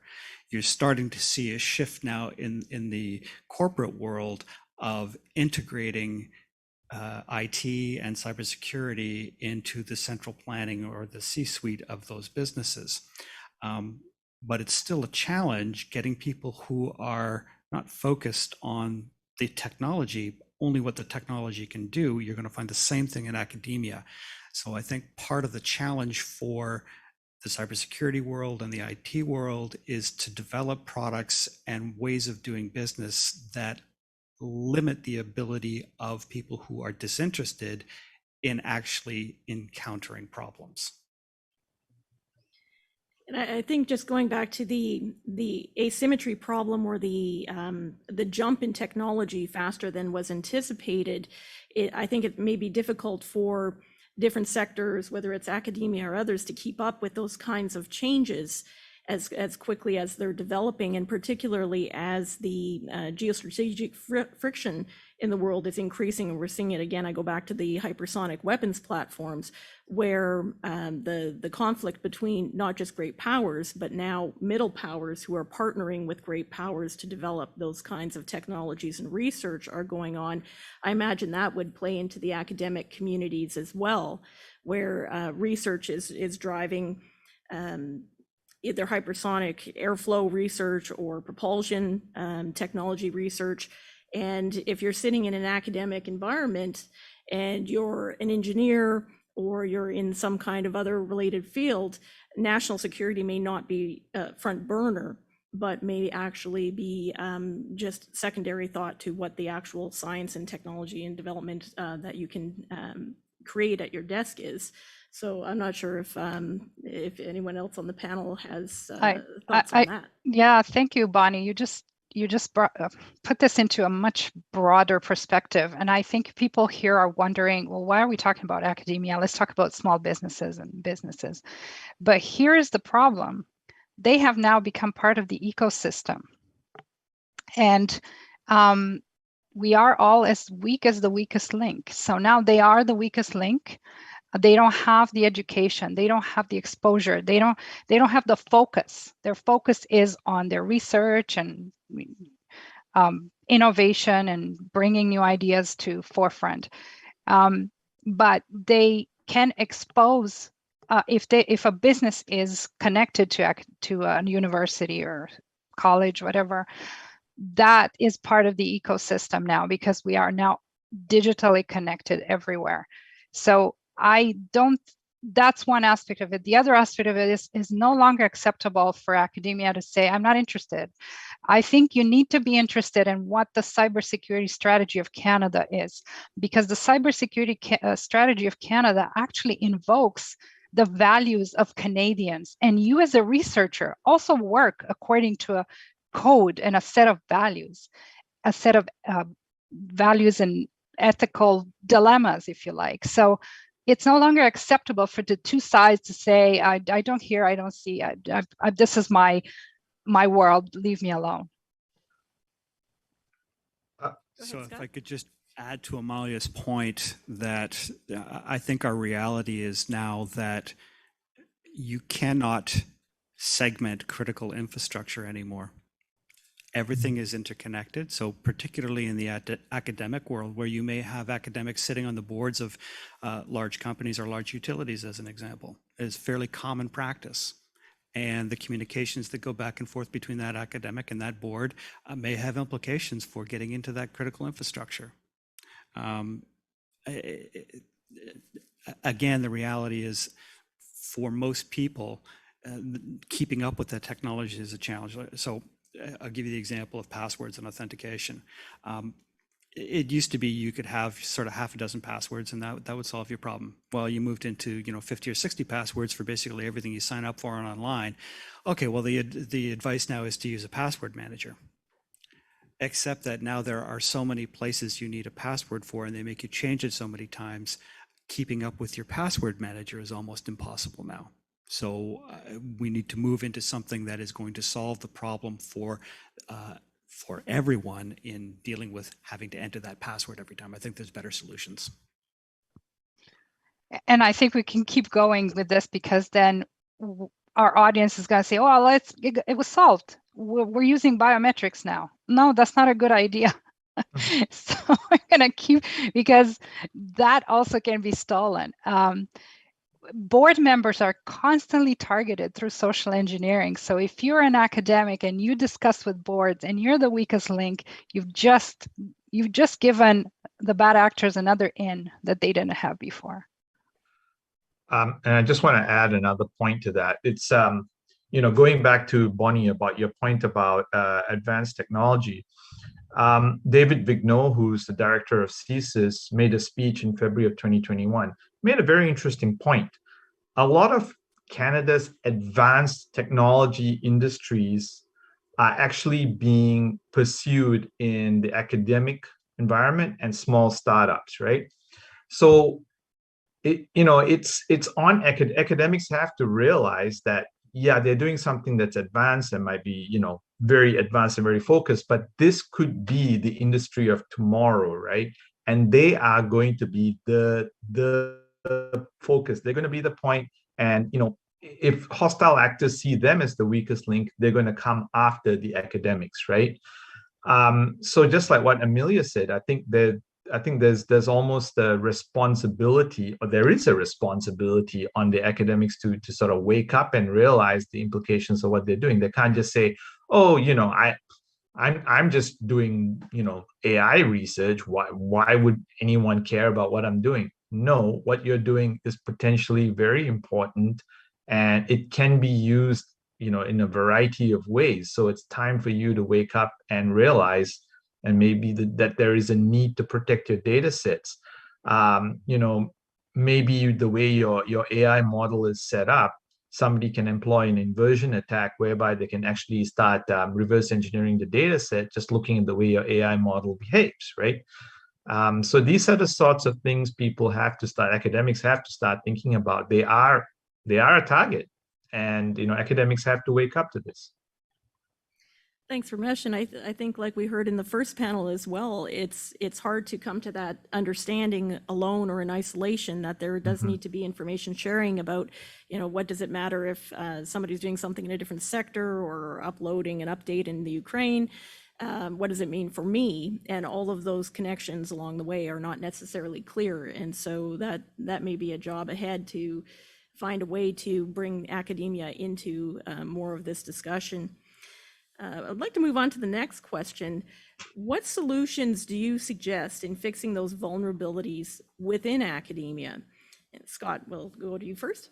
Okay, well, I don't think academia is any different than business in terms of the things that they need to do: physical security, data security, access and authentication, network design and mapping, central oversight, and education and awareness of all the people that are tied into that system. But I'd like to concentrate on a couple of those things, if I may. First is data security, and I think you can segment data security from network security. network. I think most people have realized it's next to impossible to build a wall and keep everybody out. So the same as in the Middle Ages, they built walls and somebody just lobbed things over top of them. That's what's happening in cybersecurity now. Things are just, they get in. So, all right, what do you do with them once they're in? How do you make your data inaccessible? So you take the data equation out and you use other authentication methods to be able to access that data. So sure, you can be on the network, but the only way to get that data is using some other form of authentication. So for example, Amalia had a criticism of biometrics, and most biometrics, yeah, that's accurate. It's fairly easy to spoof a fingerprint or to spoof an iris scan. It's far more difficult to spoof behavioral biometrics. It basically can't be done. So there are a few companies now that have come up with ways of measuring these behavioral biometrics in a way that it basically cannot be hacked, or at least it can't right now. Who knows, with quantum computing and changes in AI down the road, maybe, but for now that is a definite solution. And the second part for academia in particular, the banks have done a good job of this, central oversight. So the reality for the banking industry is anything that happens on their networks is controlled from one place. So they have some measure of control on how things are happening, and they're well insured if something goes wrong. Academia does not have that ability to have that central access and control. And I think there needs to be something in place that would allow them to do that. And maybe that's going to require some government support. Thank you. And I think the biometric discussion is going to be interesting moving forward too. The UK just announced the UK Health Security Agency, which is a bit of a departure for security generally, moving into a health security concept or framework, which should be interesting, including in the academic setting. Ramesh, did you have any thoughts on what solutions to work on the vulnerabilities of academia? Yeah, this is slightly, this is something I always look back at the human dimension, right? Because I think a lot of times and a lot of breaches and so on, it's the human dimension that's interesting, right? And I'm going to bring up a problem. I don't exactly know the best way to solve it, but it's something that we're starting to see, right? I talked about ideological disillusionment, right? And I'm going to give a specific example. In recent years, artificial intelligence, machine learning, this has become a very hot field. A lot of people in academia, industry are very interested. There's a lot of academia industry collaboration, right? Now it's known that AI, ML have issues with fairness, equity, bias, privacy, and so on, right? And what this has led to, people have become disillusioned with AI and ML, leading to a potential propensity. They might want to whistleblow, which is, if they whistleblow to the right parties, great. The other potential issue is they may just want to leak. Now, that's a potential problem, because if they leak to the wrong groups or the wrong people, and I'm going to give an example, right? Recently, Frances Hogan, she leaked a lot of internal documents about the Facebook algorithm, right? And she did so as a whistleblower, and she did the right thing. However, could someone who is disillusioned open up and leak documents to the wrong people, to the wrong group, somebody who's posing as, someone, a trusted third party, but is really an adversary, right? Or even somebody who's disillusioned could open up and leak internal documents to a hacktivist group, like, for example, WikiLeaks, right?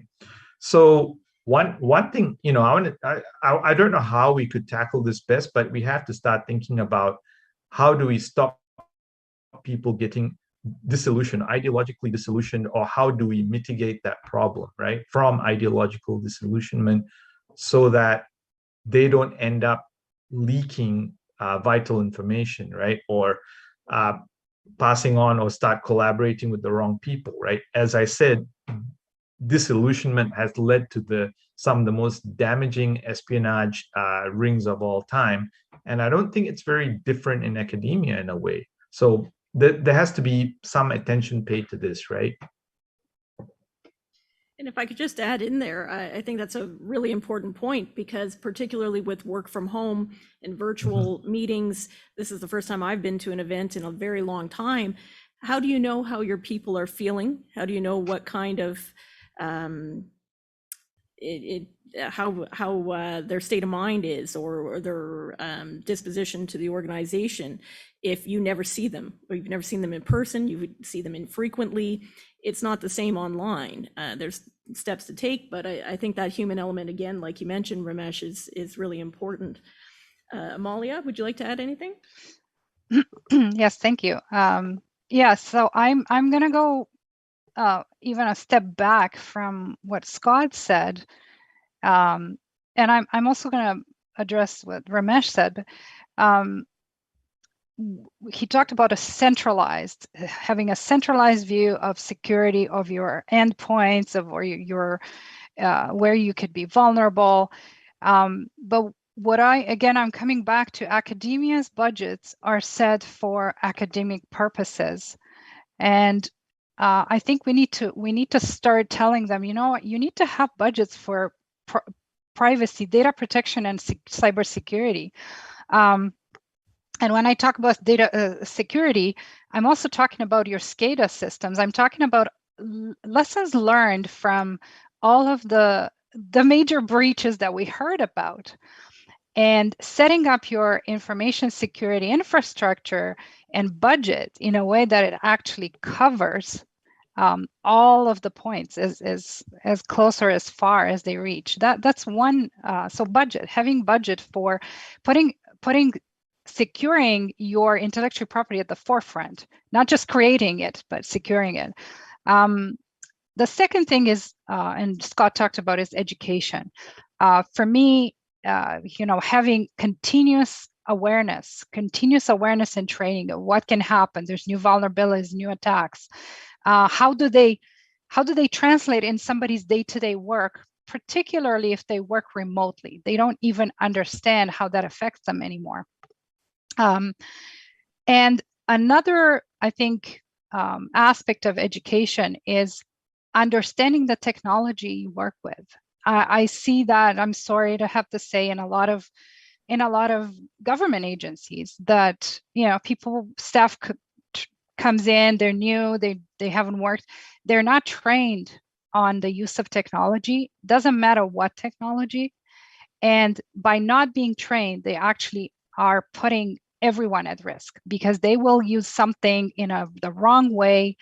The technology wasn't configured in a way that is protecting them from themselves, and then that's when bad things can happen. So education, specific training on the technology people work with, and specific awareness, situational awareness of what can happen.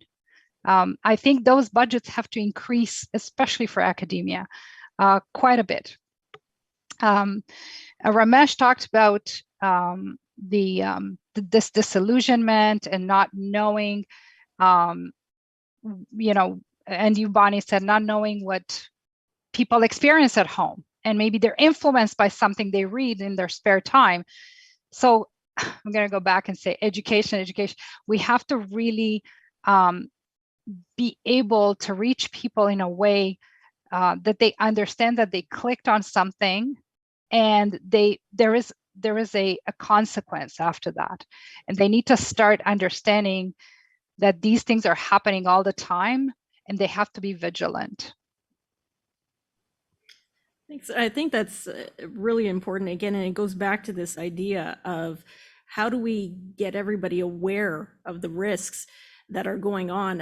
I think a lot of people see the coverage of the end of the war in Afghanistan, and you see the French military reducing their presence in the Sahel.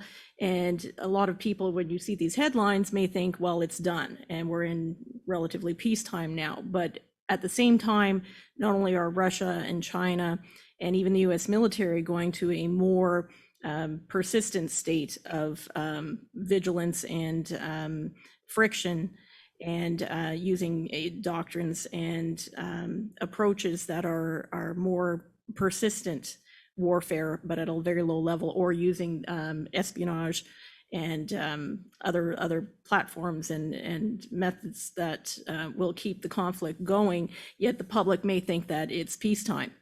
And that has shifted, and I'm not sure that this is even being discussed in most areas, particularly in academia.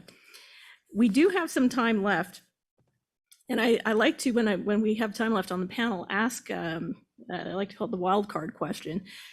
U.S. Secretary of Defense Robert S. McNamara used to say, never answer the question you've been asked, answer the question you wish you had been asked. And so I'd like to ask each one of you, is there something we have not covered that is critical to this discussion, or what is the question you wish you had been asked?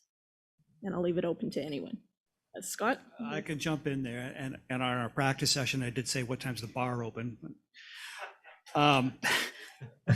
So the one thing that I don't think we got at, although Amalia really touched on it, is it's about perception and the value proposition behind intellectual property in the academic world. So I spent a long time working in the innovation sector, and the reality is universities produce an incredible amount of intellectual property and are great innovators and are usually looking sort of 30 to 50 years down the road, some great ideas on the table.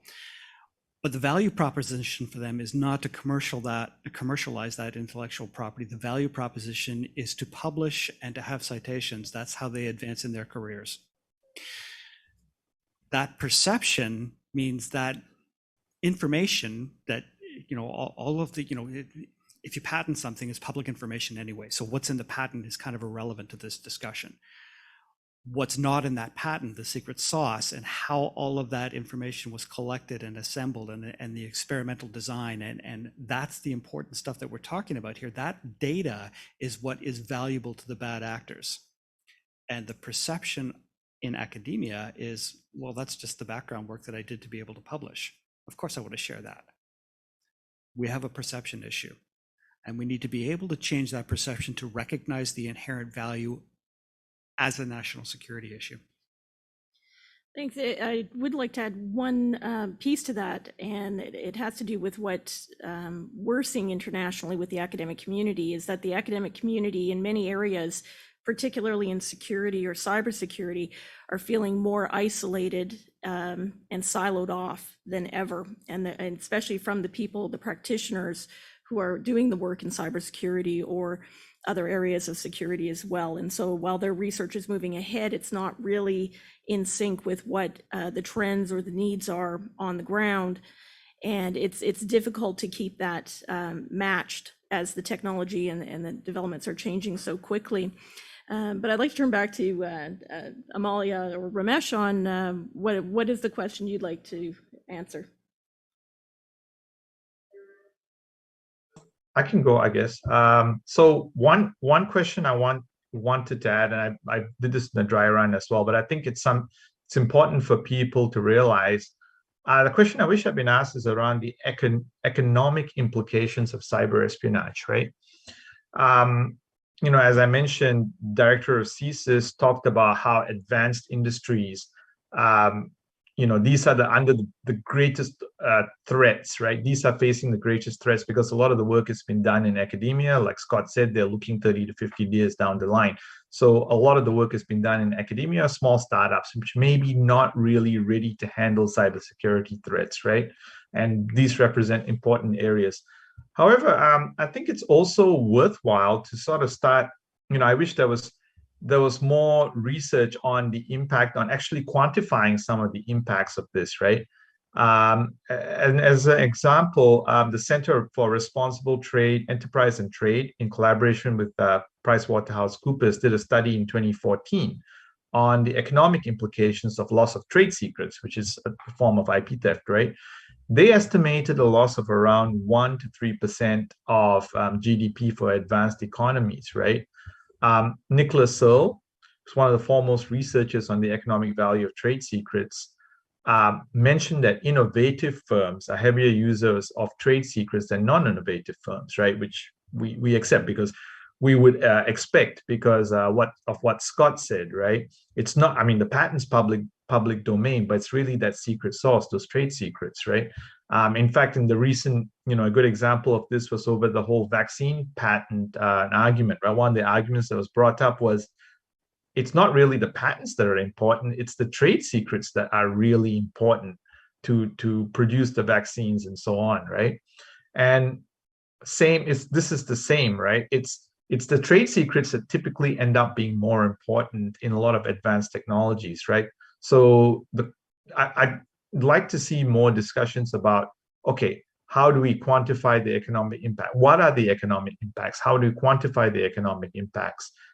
It's not going to be easy. It's going to be challenging, but I think this is something we need to talk about more, right?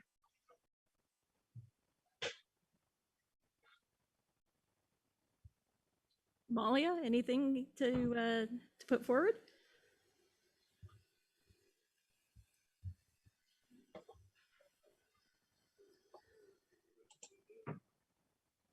She's muted. Oh. Yes, I don't know.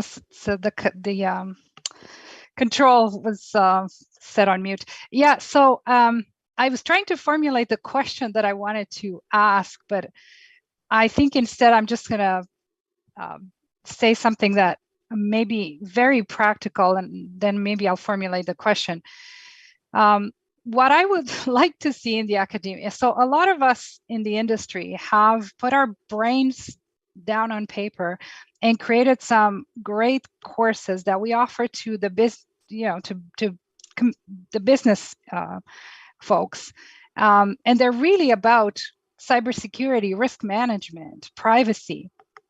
And what I'd like to see, my dream is, I'd like everyone in the academia to take these courses. And I'm not saying that to just, increase the numbers of my students, but what I'm saying is I find that when we every once in a while get someone from a technical team or someone from the university taking our courses, they are completely unprepared and blown away, which tells me that the level of unmaturity, because I don't want to call anyone immature, but unmaturity that everyone is. And so Scott talked about centralizing.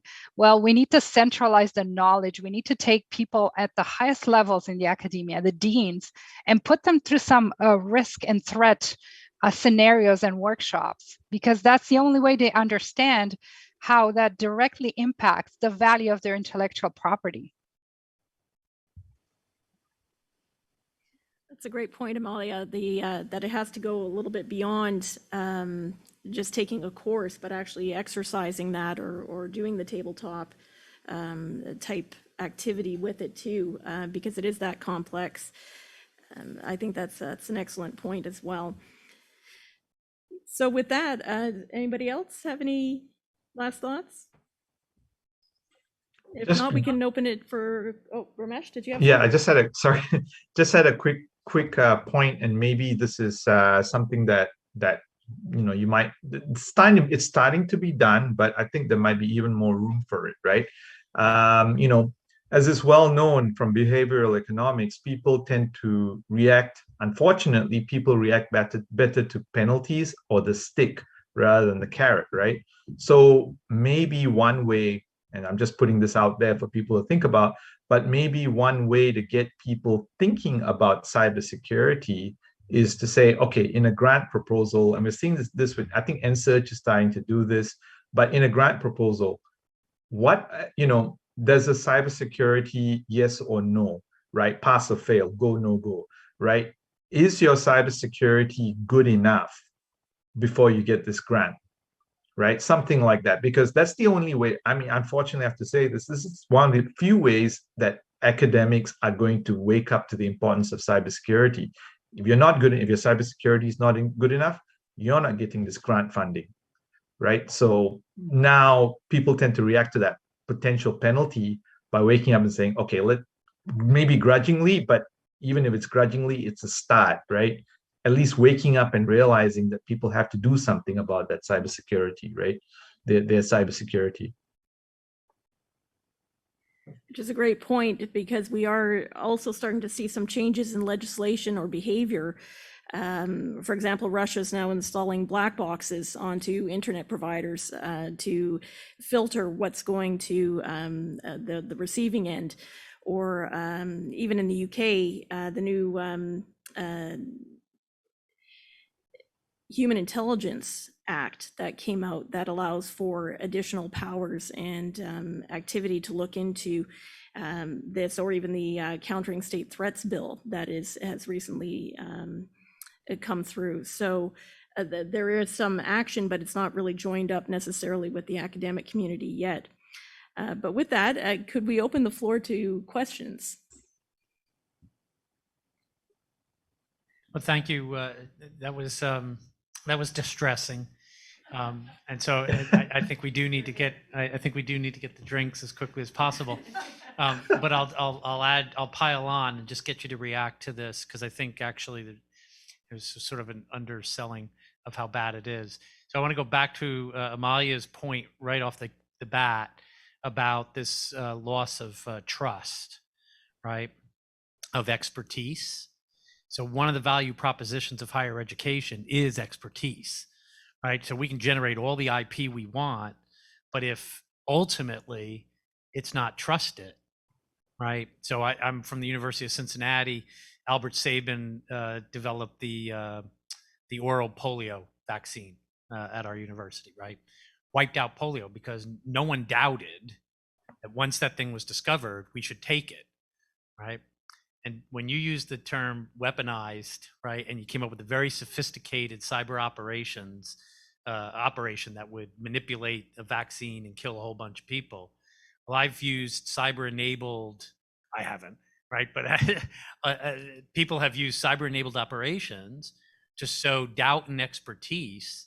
We've had hundreds of thousands of people die because they won't take a vaccine, right? So how do you solve, back to Amalia's opening observation, this decline in a trust and expertise as part of the value add, Scott, that you've been talking about in terms of academic research? Thank you.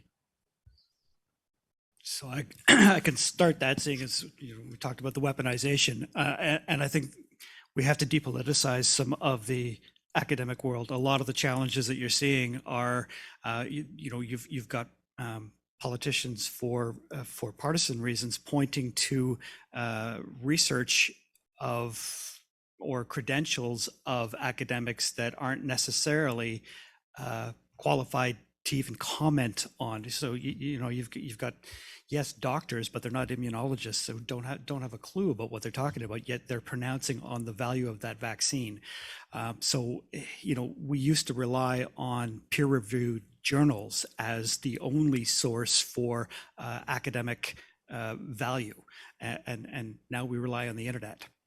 So I think there needs to be a sort of a walk back of creating some online tool that will source what those academic journals are, what the real information is in plain English, so the average person can go look at it, and eliminate a lot of the noise out there about information that actually is not valuable. It's not done in an academically sound way. So, I'll point to a study that came out of Australia claiming that the Pfizer vaccine had a high content of graphene. And graphene it's a delivery mechanism for vaccines, but the efficacy is not 100% proven right now, and the toxicity is not 100% proven. Well, that Australia group that looked at it didn't have a provenance for the Pfizer vaccine. They only had one sample, and then went ahead and published their information. It's not scientifically valid. You can't do that. But there are literally millions of people around the world that are paying attention to that. That's a problem. If I could just add there, I think, and this is something we've looked at internationally as well, is how do you get that divide between academia and the boots on the ground, and now at this piece, the trust of who do you believe, and what academics and what academic publications are you believing, even if they are peer reviewed. And that seems to be a bit of a problem. And the irony of it is that a lot of the journals were not publicly available anymore because of IP concerns. You can't run a journal if nobody pays for it. And so they became less and less and less accessible. And as the budgets for, like as mentioned here, the budgets for universities are fixed. And if you don't have the budgets to buy all the journals, and now with the development and the international students, you're seeing publications in so many languages, but those academic journals are not necessarily being translated. And so the research that's happening, again, in South Korea, very difficult to access when it's not in English, and there's very little translation in there. So an interesting problem there to deal with.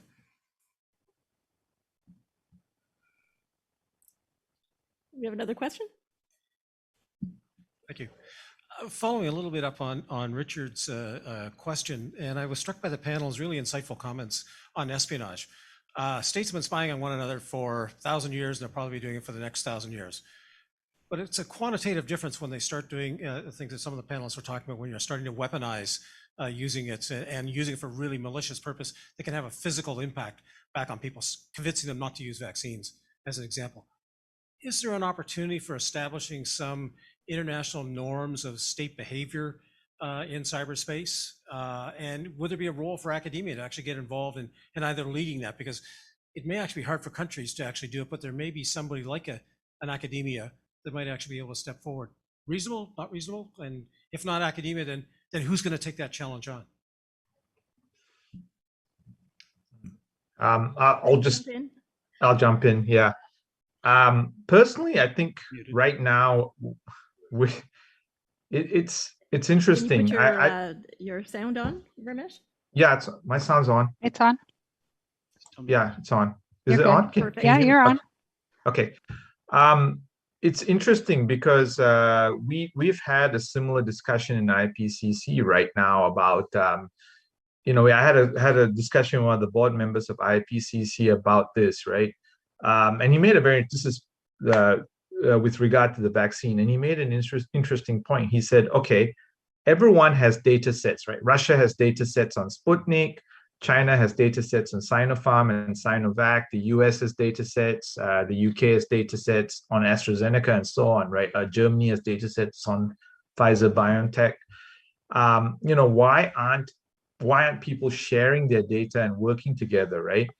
And the real problem we have is there is a level of sort of distrust in the world, right, that has really increased. We're seeing, for example, a lot of the Bretton Woods framework that was built after the Second World War, a lot of that is being sort of threatened or weakened, unfortunately, right? So setting up norms for actors in cyberspace is going to be tough. Setting up norms for nation states in cyberspace is going to be very tough, right? That's my personal feeling. Now, I could be wrong, but as long as people think, oh, cyber is this place that I can use this to get an edge over my adversary, and they see the sort of benefit from adversarial behavior rather than cooperative behavior, I have a feeling it's going to be tough. But that's my opinion. I might be proven wrong.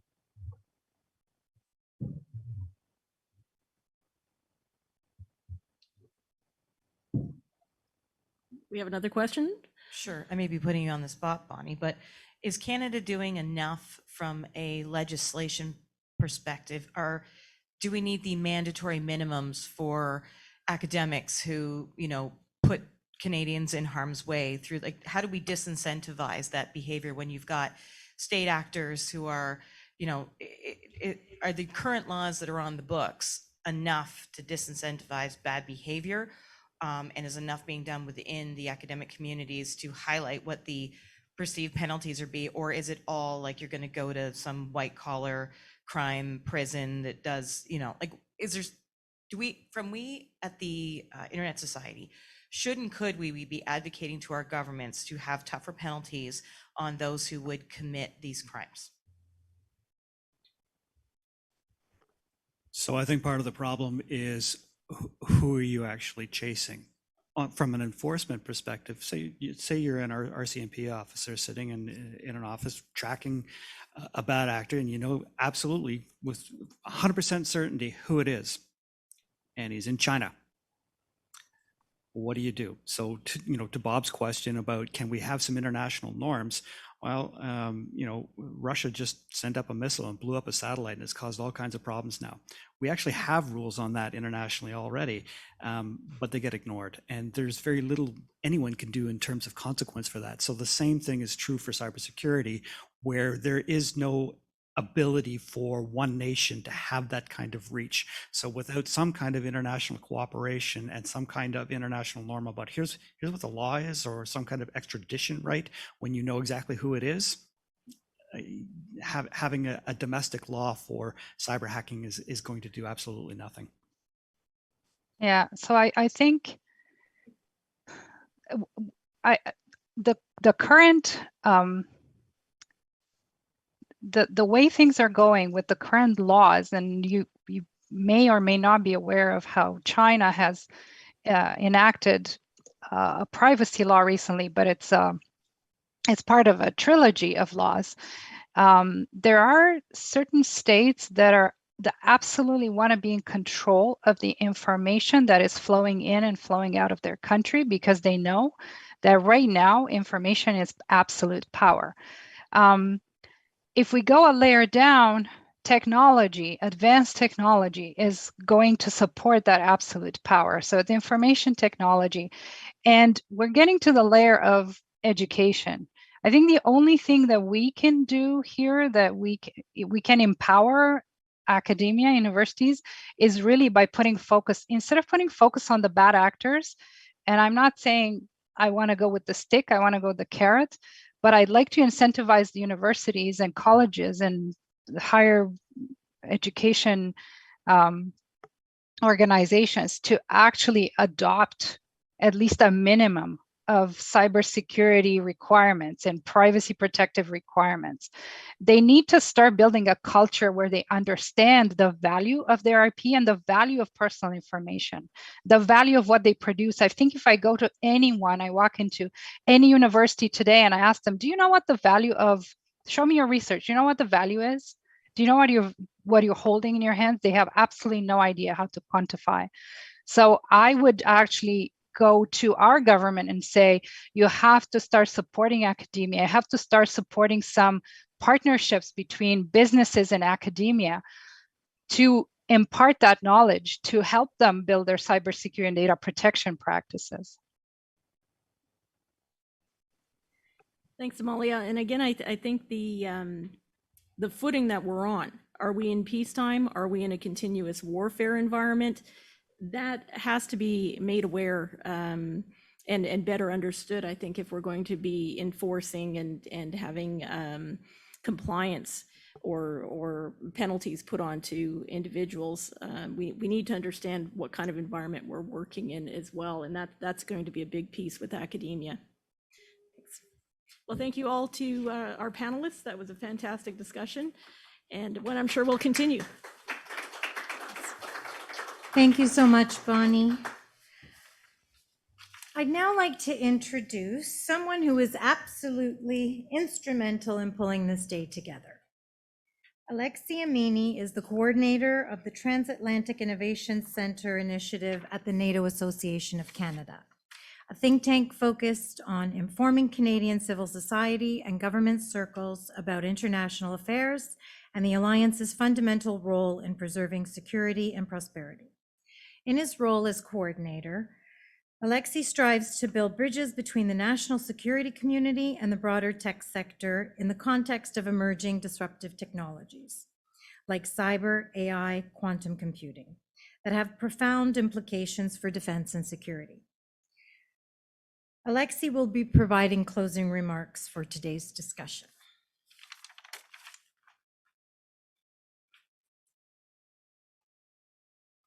Thanks a lot, Franca, for the kind introduction. So today it was pretty packed and dense, like all the presentations by the speakers. So basically, to give a like a tour d'horizon, an overview of what was said, and like a common thread is that on the first panel, it was on protecting critical infrastructure and businesses from cyber hacks. It was really driving the point home that within the Canadian context, there's been like a 28% increase in cyber hacks since the start of the pandemic. We have a commercialization of cyber criminality with ransomware, also state actors getting involved more and more, and this confluence between state actors and non-state actors, criminal actors, therefore providing the case for plausible deniability. And on the case of state actors, it was mentioned that they're using cyber hacks as part of asymmetric warfare, and it's basically the equivalent of, is the 21st century equivalent of World War II strategic bombing, where you're denying a state the ability to wage war. And of course, there was this question that in this geopolitical context, businesses, they must realize that they're trying to make a profit in a very strategic and competitive environment. And they need to keep this in mind and be instilled with the culture of risk. And then the conversation went through on the topic of how the private sector can protect itself against those cyber hacks.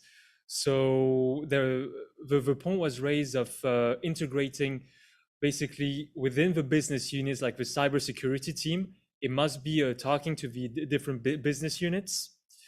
Also, this idea of a mind shift change within businesses that like they're now data firms.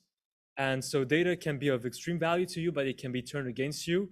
And not just be preoccupied by your data, but also the data of your customers, your partners, and so on, because everything is interconnected now. And then regarding the collaboration between the state and the business world, it was really important to raise the point that partnerships, they don't work because businesses and the state, they have divergent interests. Businesses are here to make a profit, whereas the state is here to ensure national security. So the term of alignment is much more appropriate. And so there are different models. There's the British model with the cybersecurity center, which is very centralized. Then there's the US model, which is more disaggregated. And as for Canada, it's like a hybrid, a mix between both. So we'll see what works and what doesn't. And then, of course, the question of sharing actionable intelligence with businesses as well as best practices. And this is very valuable, especially for small and medium businesses who are very interested to know how does that work. And then, of course, there were challenges involved in that state-private partnership. The key one is trust. We have a lot to do in that field. And then, of course, on the question of cyber deterrence, it's more a question of persistent engagement, and the private sector has a role to play within the national cyber security strategy. And then on the second panel, where more specifically with regards to IP theft in academia and cyber espionage, we mentioned the economics of universities, of this idea of model of dissemination. So basically, like sharing knowledge is really like their raison d'être. Cybersecurity is really like a secondary concern. And also the fact that in universities, it's very like siloed, like decentralized. And plus there's the human dimension involved where certain people within academia, whether they're students or professors, they have some ideological biases, but also they might be encouraged to share IP due to material concerns because they didn't get a grant. So a foreign country comes in and say, here go money for your research. In exchange, I'd like to have access to this IP. And also the question of the dilution of IP within academia, which is supposed to be very authoritative. Now, the fact that academics, they need to check IP constantly to see if it's a reliable source. That is a lingering question that we'll have to deal with in the years to come. And of course, the question of how to basically how universities must protect against this IP theft and cyber espionage. We mentioned like due diligence, especially like private grants, like the company that is providing us that grant. Is there like a potential like an objective in the back of the mind if it's a Chinese company or so on? Also the due diligence of people within academia without being intrusive, of course, as well as the question of education. As it was mentioned many times, those academics, there's a not immaturity, but unmaturity about technology. They're using business grade tools, which can like be weaponized and used for like social engineering and so on. So there needs to be education among students on the do's and don'ts, academics, as well as admins. And on that note, I'll yield once again the floor to Franca. Thank you, Alexi. And I just want to say thank you to all of our wonderful speakers for sharing their time and expertise. Again, I'd like to thank the U.S. Embassy for their partnership and support of this project. Thank you to the British High Commission for this wonderful venue and for the networking event that I'm sure the in-person attendees would like to get to very quickly. So thank you to all of you who have joined us today. Bar's open.